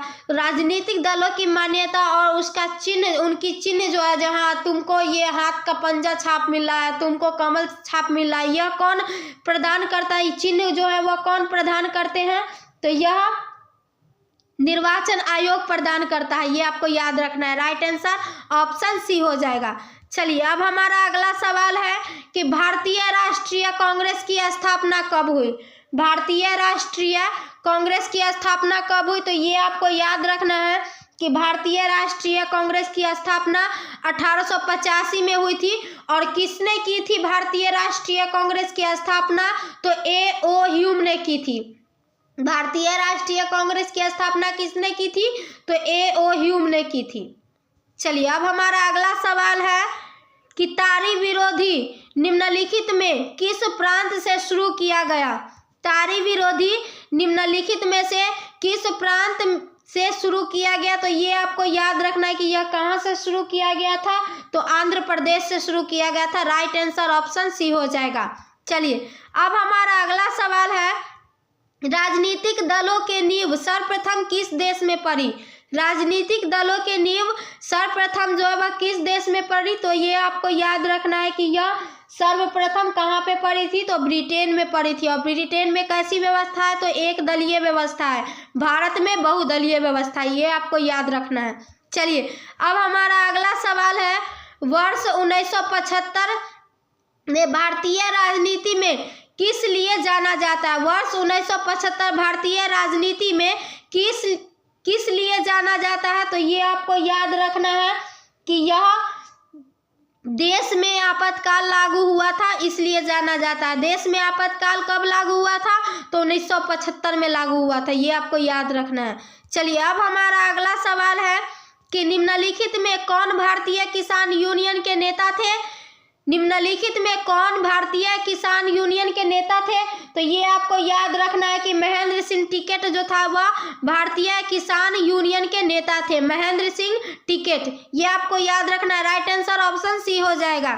चलिए अब हमारा नेक्स्ट क्वेश्चन है, अगला सवाल है, बहुत ही अच्छा सा है, किस देश में बहुदलीय व्यवस्था है। बहुत ही इंपॉर्टेंट सवाल है, मोस्ट वीवीआई क्वेश्चन है कि किस देश में बहुदलीय व्यवस्था है, तो ये आपको याद रखना है कि किस देश में बहुदलीय व्यवस्था है। तो पाकिस्तान, फ्रांस में भी बहुदलीय व्यवस्था है, भारत में भी है और बांग्लादेश में भी है। लेकिन ब्रिटेन में जो है वह कैसी व्यवस्था है, तो ब्रिटेन में एक दलीय व्यवस्था है। राइट आंसर ऑप्शन डी हो जाएगा। चलिए अब हमारा नेक्स्ट क्वेश्चन है अगला कि बोलीविया किस महादेश का हिस्सा है। बोलीविया जो है वह किस महादेश का हिस्सा है, तो ये आपको याद रखना है कि यह दक्षिण अमेरिका का हिस्सा है, दक्षिण अमेरिका का। राइट आंसर ऑप्शन सी हो जाएगा। चलिए अब हमारा अगला सवाल है कि ब्रिटेन में गौरवपूर्ण क्रांति कब हुई थी। ब्रिटेन में गौरवपूर्ण क्रांति कब हुई थी, ये आपको बताना है। तो ब्रिटेन में गौरवपूर्ण क्रांति जो है वह 1688 में हुई थी, ये आपको याद रखना है। राइट आंसर ऑप्शन बी हो जाएगा। चलिए अब हमारा अगला सवाल है, पूछा जा रहा है इसमें कि निम्न में से कौन सी एक बात लोकतांत्रिक व्यवस्थाओं के अनुरूप नहीं है। निम्न में से कौन सी एक बात है जो लोकतांत्रिक व्यवस्थाओं के अनुरूप नहीं है। तो क्या है, बहुसंख्यकों का शासन। बहुसंख्यकों का शासन यानी सभी लोग जो है वह प्रधानमंत्री तो नहीं ना बन सकते हैं, सभी लोग जो है वह प्रधानमंत्री नहीं बन सकते हैं। राइट आंसर क्या हो जाएगा, ऑप्शन डी हो जाएगा। चलिए अब हमारा अगला सवाल है कि दक्षिण अफ्रीका के प्रथम अश्वेत राष्ट्रपति कौन थे। दक्षिण अफ्रीका के प्रथम अश्वेत राष्ट्रपति कौन थे। अश्वेत यानी कि काले, अश्वेत यानी कि काले। तो काले राष्ट्रपति कौन थे, उनका नाम बताना है। कौन थे, नेल्सन मंडेला थे। कौन थे, नेल्सन मंडेला। नेल्सन मंडेला, ये आपको याद रखना है। राइट आंसर ऑप्शन सी हो जाएगा।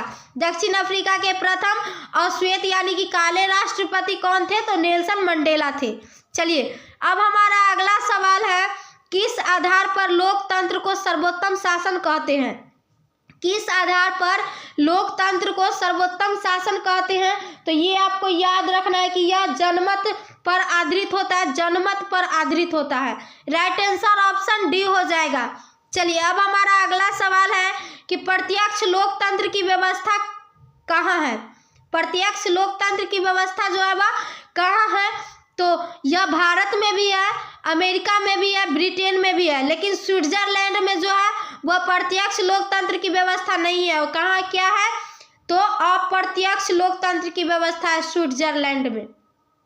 चलिए अब हमारा अगला सवाल है, 1971 में बने महागठबंधन का नारा क्या था। 1971 में बने महागठबंधन का नारा क्या था। तो ये आपको याद रखना है कि यह क्या था, गरीबी हटाओ। 1971 में बने महागठबंधन का नारा क्या था, तो गरीबी हटाओ का नारा था। और गरीबी हटाओ का नारा किसने दिया था, तो ये आपको याद रखना है कि यह इंदिरा गांधी ने दिया था। गरीबी हटाओ का नारा किसने दिया था, तो इंदिरा गांधी ने दिया था, ये आपको याद रखना है। चलिए अब हमारा अगला सवाल है, भारत की संविधान सभा का गठन किस योजना के आधार पर हुआ। भारत की संविधान सभा का गठन जो है वह किस योजना के आधार पर हुआ, ये आपको याद रखना है कि यह कैबिनेट मिशन योजना के आधार पर हुआ, कैबिनेट मिशन योजना। चलिए अब हमारा अगला सवाल है, भारतीय नागरिकों को कितने मौलिक अधिकार प्राप्त है। भारतीय नागरिकों को कितने मौलिक अधिकार प्राप्त है, तो ये आपको याद रखना है कि 6 है। कितने हैं, 6 है। राइट आंसर ऑप्शन सी हो जाएगा।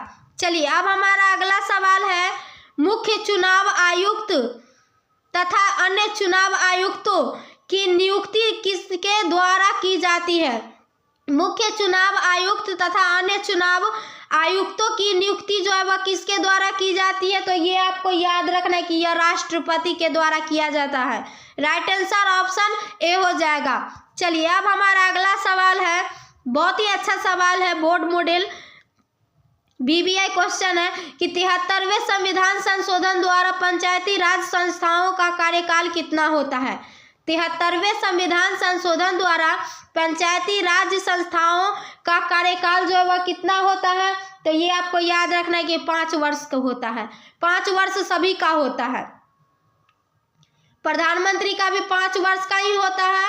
5 वर्ष के बाद फिर से दोबारा इलेक्शन आता है, फिर से दोबारा वोट दिया जाता है, और मुखिया, वार्ड, पंच, सरपंच सभी का उतना ही होता है। 5 वर्ष के बाद सभी को फिर से इलेक्शन आता है और सभी को वोट दिया जाता है, यानी कि नया प्रधानमंत्री चुनने का अवसर मिलता है, नया मुखिया चुनने का अवसर मिलता है। चलिए अब हमारा अगला सवाल है कि भारतीय संविधान में समवर्ती सूची की प्रेरणा किस देश से ली गई है। भारतीय संविधान में समवर्ती सूची की प्रेरणा जो है वह किस देश से ली गई है, तो ये आपको याद रखना है कि यह ऑस्ट्रेलिया से लिया गया है। चलिए अब हमारा अगला सवाल है, निम्नलिखित में से कौन छोटे पैमाने का उद्योग है। निम्नलिखित में से कौन जो है वह छोटे पैमाने का उद्योग है, तो ये आपको याद रखना है कि छोटे पैमाने का उद्योग जो है वह खिलौना उद्योग है। कौन है? खिलौना उद्योग है। राइट आंसर ऑप्शन सी हो जाएगा। चलिए अब हमारा अगला सवाल है, भारत में सबसे पहले स्थापित लौह इस्पात कंपनी निम्नलिखित में से कौन है? तो ये आपको याद रखना है कि यह कौन है? टाटा और इस्पात कंपनी है। टाटा और इस्पात कंपनी है, जो किसके लिए प्रसिद्ध है? लौह इस्पात यानी कि स्टील के लिए प्रसिद्ध है। चलिए अब हमारा अगला सवाल है कि नेपा नगर किस उद्योग के लिए प्रसिद्ध है? नेपा नगर जो है वह किस उद्योग के लिए प्रसिद्ध है? तो ये आपको याद रखना है कि नेपा नगर अखबारी कागज के लिए प्रसिद्ध है। नेपा नगर अखबारी कागज के लिए प्रसिद्ध है। राइट आंसर ऑप्शन सी हो जाएगा। चलिए अब हमारा अगला सवाल है कि कावेरी परियोजना किस नदी पर है? कावेरी परियोजना जो है वह किस नदी पर है? तो यह कावेरी नदी पर है। ये आपको याद रखना है, कावेरी से कावेरी परियोजना। राइट आंसर क्या हो जाएगा? ऑप्शन डी हो जाएगा। चलिए अब हमारा अगला सवाल है, भारत का सबसे बड़ा बंदरगाह कहाँ है? तो भारत का सबसे बड़ा बंदरगाह मुंबई में है। ये आपको याद रखना है। राइट आंसर ऑप्शन ए हो जाएगा। और कांडला बंदरगाह जो है वह कहाँ है? तो कांडला बंदरगाह गुजरात में है। ये आपको याद रखना है। और हल्दिया बंदरगाह कहाँ है? तो यह पश्चिम बंगाल में है। चलिए अब हमारा अगला सवाल है कि अंगोरा ऊन जो है किस जानवर से प्राप्त होता है? अंगोरा का ऊन किस जानवर से प्राप्त होता है? तो यह खरगोश से प्राप्त होता है। एगो होता है अंगोरा ऊन और एगो होता है पश्मीना ऊन। ये आपको याद रखना है। एक होता है अंगोरा ऊन, एक होता है पश्मीना ऊन। पश्मीना ऊन जो होता है वह बहुत महंगा होता है। और पश्मीना ऊन किससे बनाया जाता है? तो भेड़ और बकरी के रोए से बनाया जाता है। और अंगोरा ऊन किस जानवर से प्राप्त होता है? तो खरगोश से प्राप्त होता है। पश्मीना ऊन अगर कहीं पे भेड़, अगर यहाँ पे भेड़ दिए हुए तो पश्मीना ऊन भेड़ दिए हुए, अगर कहीं पे बकरी भी दिया हुआ रहेगा तो भेड़ और बकरी दोनों से कौन से ऊन बनाया जाता है? तो पश्मीना ऊन बनाए जाते हैं। ये आपको याद रखना है। चलिए अब हमारा अगला सवाल है कि इनमें से कौन सार्वजनिक उद्यम नहीं है? इनमें से कौन जो है वह सार्वजनिक उद्यम नहीं है? तो ये आपको याद रखना है कि यह टिस्को है। राइट आंसर ऑप्शन डी हो जाएगा। चलिए अब हमारा अगला सवाल है कि बंदीपुर राष्ट्रीय उद्यान कहाँ है? बंदीपुर राष्ट्रीय उद्यान कहाँ है? ये आपको याद रखना है कि यह कहाँ पे है? तो यह जो है कर्नाटक में है। बंदीपुर राष्ट्रीय उद्यान कहाँ पे है? कर्नाटक में है। ये आपको याद रखना है। चलिए अब हमारा अगला सवाल है कि अमृत बाजार पत्रिका का प्रकाशन किसने आरंभ किया? अमृत बाजार पत्रिका का प्रकाशन जो है वह किसने किया? ये आपको बताना है। तो यह किसने किया था? तो यह मोतीलाल घोष ने किया था। ये आपको याद रखना है। चलिए अब हमारा अगला सवाल है कि सेफ्टी लैंप का आविष्कार किसने किया था? सेफ्टी लैंप का आविष्कार किसने किया था? तो हम्फ्री डेवी ने किया था। ये आपको याद रखना है। सेफ्टी लैंप का आविष्कार किसने किया था? तो हम्फ्री डेवी ने किया था। चलिए अब हमारा अगला सवाल है कि वार एंड पीस किसकी रचना है? वार एंड पीस किसकी रचना है? वार यानी कि युद्ध और पीस यानी कि शांति। तो वार एंड पीस जो है वह किसकी रचना है? तो टॉल्स्टॉय, लियो टॉल्स्टॉय की रचना है। ये आपको याद रखना है। War and piece Leo Tolstoy की रचना है। राइट आंसर ऑप्शन बी हो जाएगा। चलिए अब हमारा अगला सवाल है ऊर्जा के मुख्य स्रोत क्या है? ये भी क्वेश्चन पूछे जाते हैं बोर्ड एग्जाम में कि ऊर्जा के मुख्य स्रोत क्या है?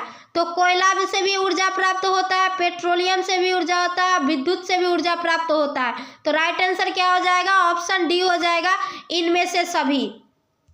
चलिए अब हमारा अगला सवाल है भारत का केंद्रीय बैंक कौन सा है? भारत का केंद्रीय बैंक कौन सा है? तो आपको याद रखना है कि रिजर्व बैंक ऑफ इंडिया है। रिजर्व बैंक ऑफ इंडिया है। रिजर्व बैंक ऑफ इंडिया का मुख्यालय कहाँ है? तो मुंबई में है। ये आपको याद रखना है। और किसे बैंकों का बैंक कहा जाता है? तो बैंकों का बैंक जो है वो रिजर्व बैंक ऑफ इंडिया को ही कहा जाता है। ये भी आपको याद रखना है। चलिए अब हमारा अगला सवाल है निम्न में से कौन भोज्य पदार्थों की शुद्धता की गारंटी देता है? निम्न में से कौन जो है वो भोज्य पदार्थों की शुद्धता की गारंटी देता है? तो ये आपको याद रखना है कि यह एग मार्क देता है, एग मार्क। और सोना की शुद्धता की गारंटी कौन देता है? तो हॉलमार्क देता है। हॉलमार्क जो है वह सोना की शुद्धता की गारंटी देता है। और एग मार्क जो होता है वह कृषि उत्पादक यानी कि जो खाने पीने का जो सामान होता है उस पे एग मार्क लगा होता है, और जो सोने के आभूषण होते हैं उसमें हॉलमार्क लगा होता है। ये आपको याद रखना है। चलिए अब हमारा अगला सवाल है कि हरित क्रांति प्रारंभ हुआ था। हरित क्रांति जो है वह कब शुरू हुआ था? तो ये आपको याद रखना है कि हरित क्रांति 1966 से 67 में शुरू हुआ था। 1966 से 67 में शुरू हुआ था हरित क्रांति। ये आपको याद रखना है। राइट आंसर ऑप्शन बी हो जाएगा। चलिए अब हमारा अगला सवाल है, बहुत ही अच्छा सवाल है ये भी बोर्ड एग्जाम के लिए। कोसी नदी घाटी परियोजना का आरंभ कब हुआ? कोसी नदी घाटी परियोजना का आरंभ कब हुआ? ये आपको याद रखना है कि 1954 में हुआ था।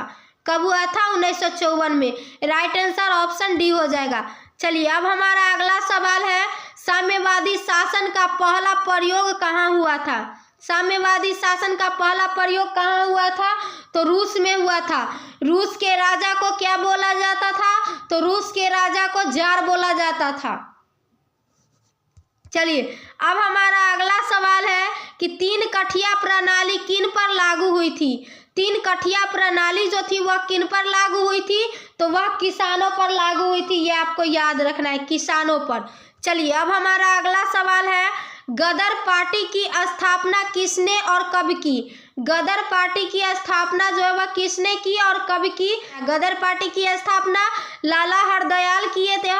और कब किए थे? तो 1913 में किए थे। ये आपको याद रखना। राइट आंसर ऑप्शन सी हो जाएगा। चलिए अब हमारा अगला सवाल है कि गिरमिटिया मजदूर, गिरमिटिया किसे कहा जाता है? गिरमिटिया जो है वह किसे कहा जाता है? तो अनुबंधित मजदूर को गिरमिटिया मजदूर कहा जाता है। हम इससे पिछले वीडियो जो बनाए थे उसमें भी आपको बताए थे कि गिरमिटिया मजदूर किसे कहा जाता है? अनुबंधित मजदूर को कहा जाता है। चलिए अब हमारा अगला सवाल है कि टीपू सुल्तान कहाँ के शासक थे? टीपू सुल्तान जो थे वह कहाँ के शासक थे? तो टीपू सुल्तान जो थे वह मैसूर के शासक थे। कहाँ के शासक थे? मैसूर के शासक थे। और यह अंग्रेजों का छक्का छुड़ा दिए थे, यानी कि अंग्रेजों को मार के यहाँ से भगा दिए थे। जैसे झांसी की रानी ने अंग्रेजों को मार के भगाया था, उसी तरह से ये टीपू सुल्तान भी थे जो अंग्रेजों को मार के यहाँ से भारत से भगाए थे। चलिए अब हमारा अगला सवाल है कि 1829 ईस्वी की एड्रियानोपुल की संधि किस देश के साथ हुई? 1829 ईस्वी की एड्रियानोपुल की संधि किस देश के साथ हुई? तो ये आपको याद रखना है कि यह रूस और तुर्की के साथ हुई। रूस और तुर्की के साथ। चलिए अब हमारा अगला सवाल है कि लेनिन की मृत्यु कब हुई? लेनिन की मृत्यु कब हुई ये आपको बताना है। तो लेनिन की मृत्यु जो है वह कब हुई थी? 1924 में हुई थी। ये आपको याद रखना है। लेनिन की मृत्यु कब हुई थी? 1924 में हुई थी। चलिए अब हमारा अगला सवाल है कि अंकोर वाट में किस हिंदू देवता का पूजा किया जाता है? अंकोर वाट में किस हिंदू देवता का मंदिर है? ये हम आपको अभी तुरंत ही बताए थे। अंकोर वाट में किस हिंदू देवता का मंदिर है, यानी कि किस देवता को पूजा किया जाता है? तो किसको किया जाता है? भगवान विष्णु को किया जाता है। राइट आंसर ऑप्शन ए हो जाता है।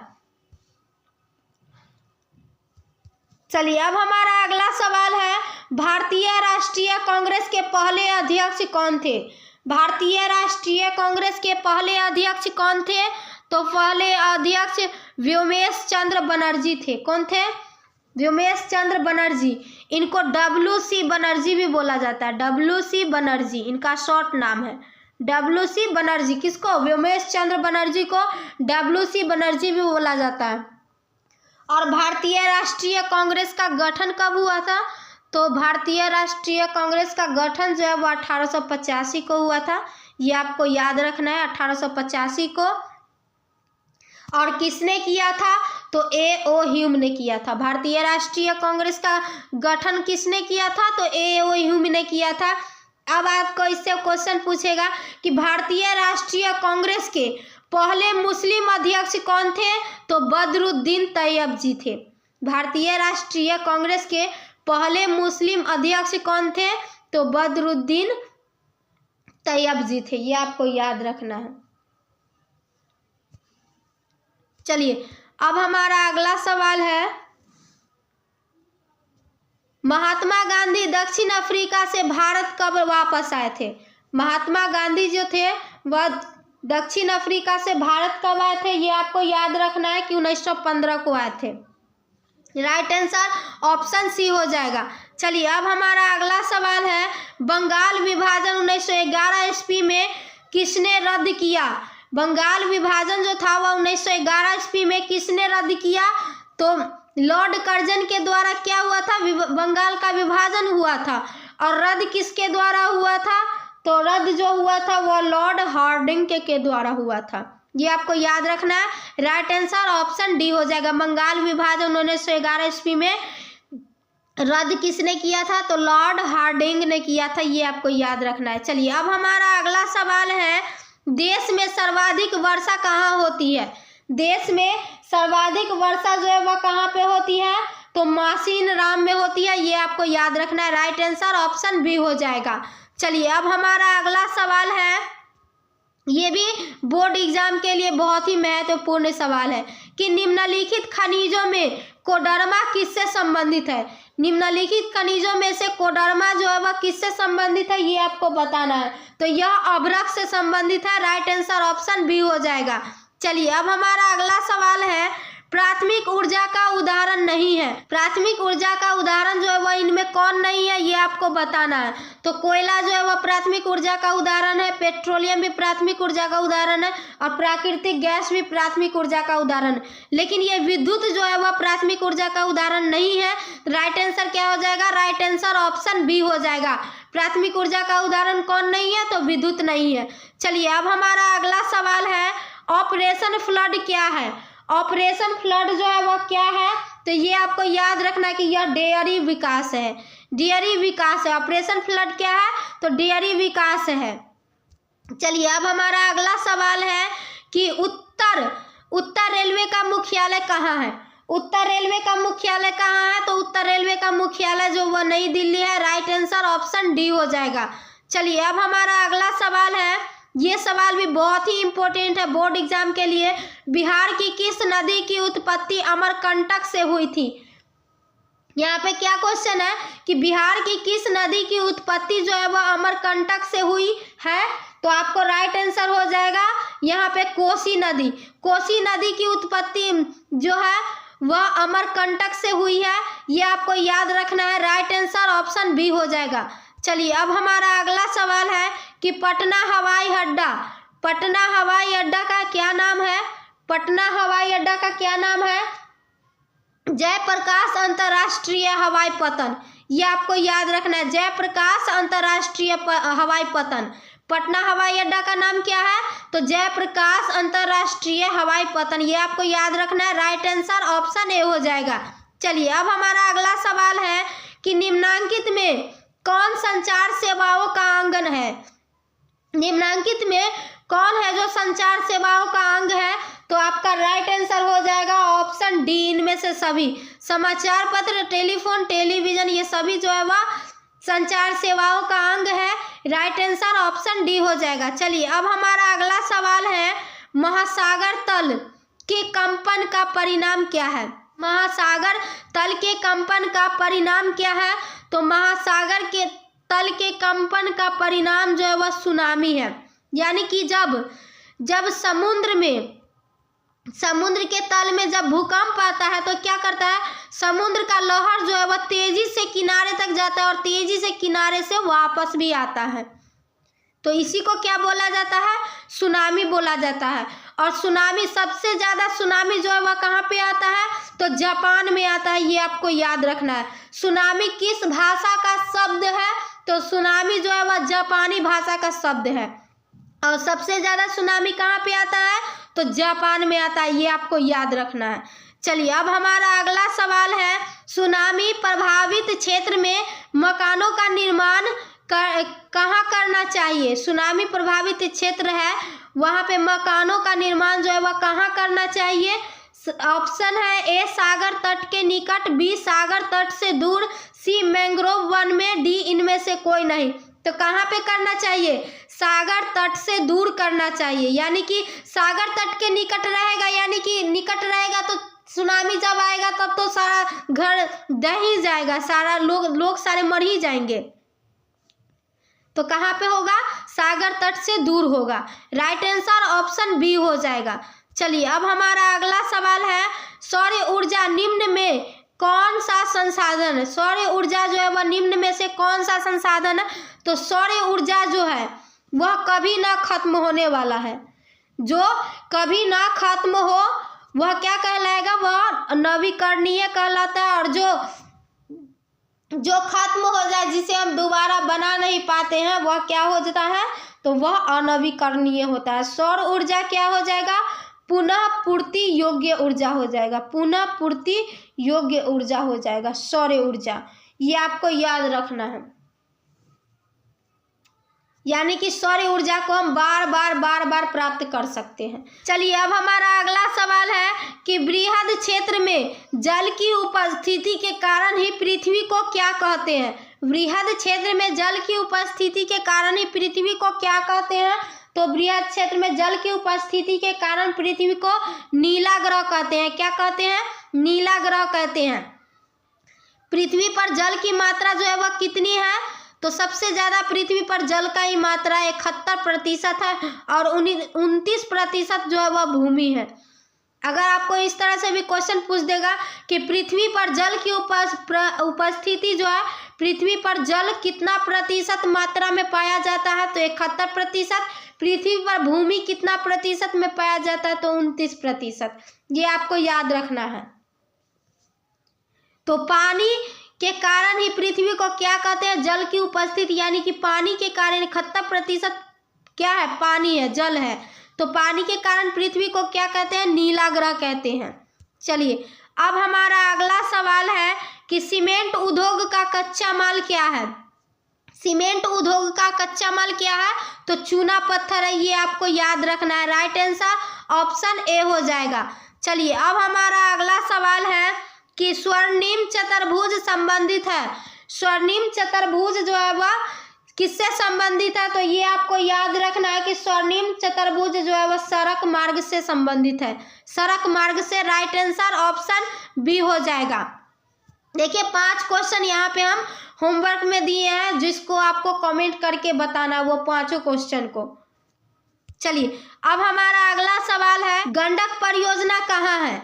गंडक परियोजना जो है वह कहाँ है, तो ये आपको याद रखना है कि गंडक परियोजना वाल्मीकि नगर में है।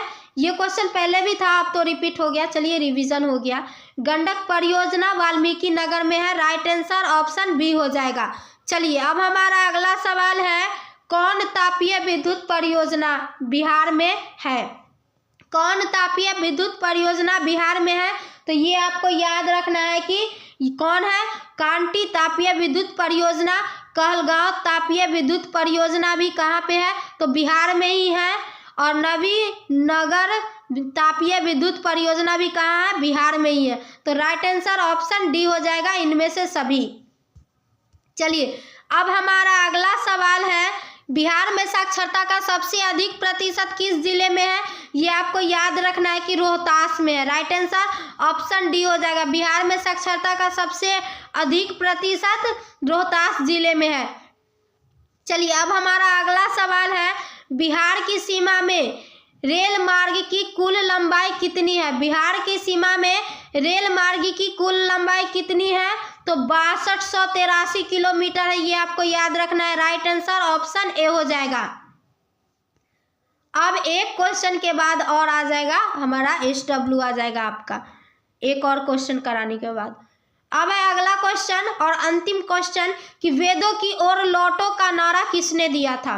वेदों की ओर लौटो का नारा किसने दिया था, तो वेदों की ओर लौटो का नारा जो है वह स्वामी दयानंद सरस्वती ने दिया था, ये आपको याद रखना है। अब इससे आपको बहुत सारे सवाल पूछते हैं, इससे भी पूछेगा कि आर्य समाज की स्थापना किसने किया था। आर्य समाज की स्थापना भी किसने किया था, तो स्वामी दयानंद ने। और कब किए थे, तो 1875 में। और कहाँ पे किए थे, तो मुंबई में किए थे। और स्वामी दयानंद की मृत्यु, इससे भी क्वेश्चन आता है कि स्वामी दयानंद की मृत्यु जो है वह कब हो जाती है, तो स्वामी दयानंद की मृत्यु जो है वो 1883 में हो जाती है। ये आपको याद रखना है।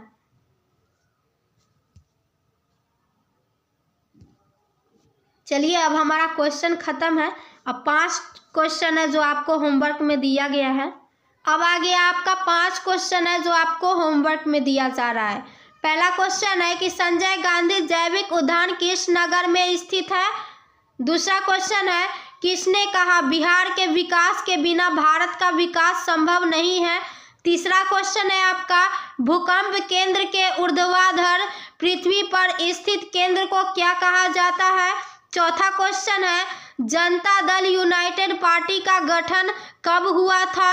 पांचवा क्वेश्चन है, वर्नाक्यूलर प्रेस एक्ट किस गवर्नर के शासनकाल में लागू हुआ था। इस 5 क्वेश्चन का आपको आंसर जो है वह कमेंट बॉक्स में कमेंट करके देना है। 5 क्वेश्चन का आंसर जरूर कमेंट बॉक्स में कमेंट कीजिएगा।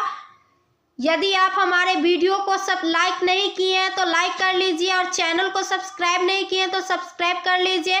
और वीडियो अच्छा लगा होगा तो अपने दोस्तों के पास इसको ज़्यादा से ज़्यादा शेयर कीजिएगा।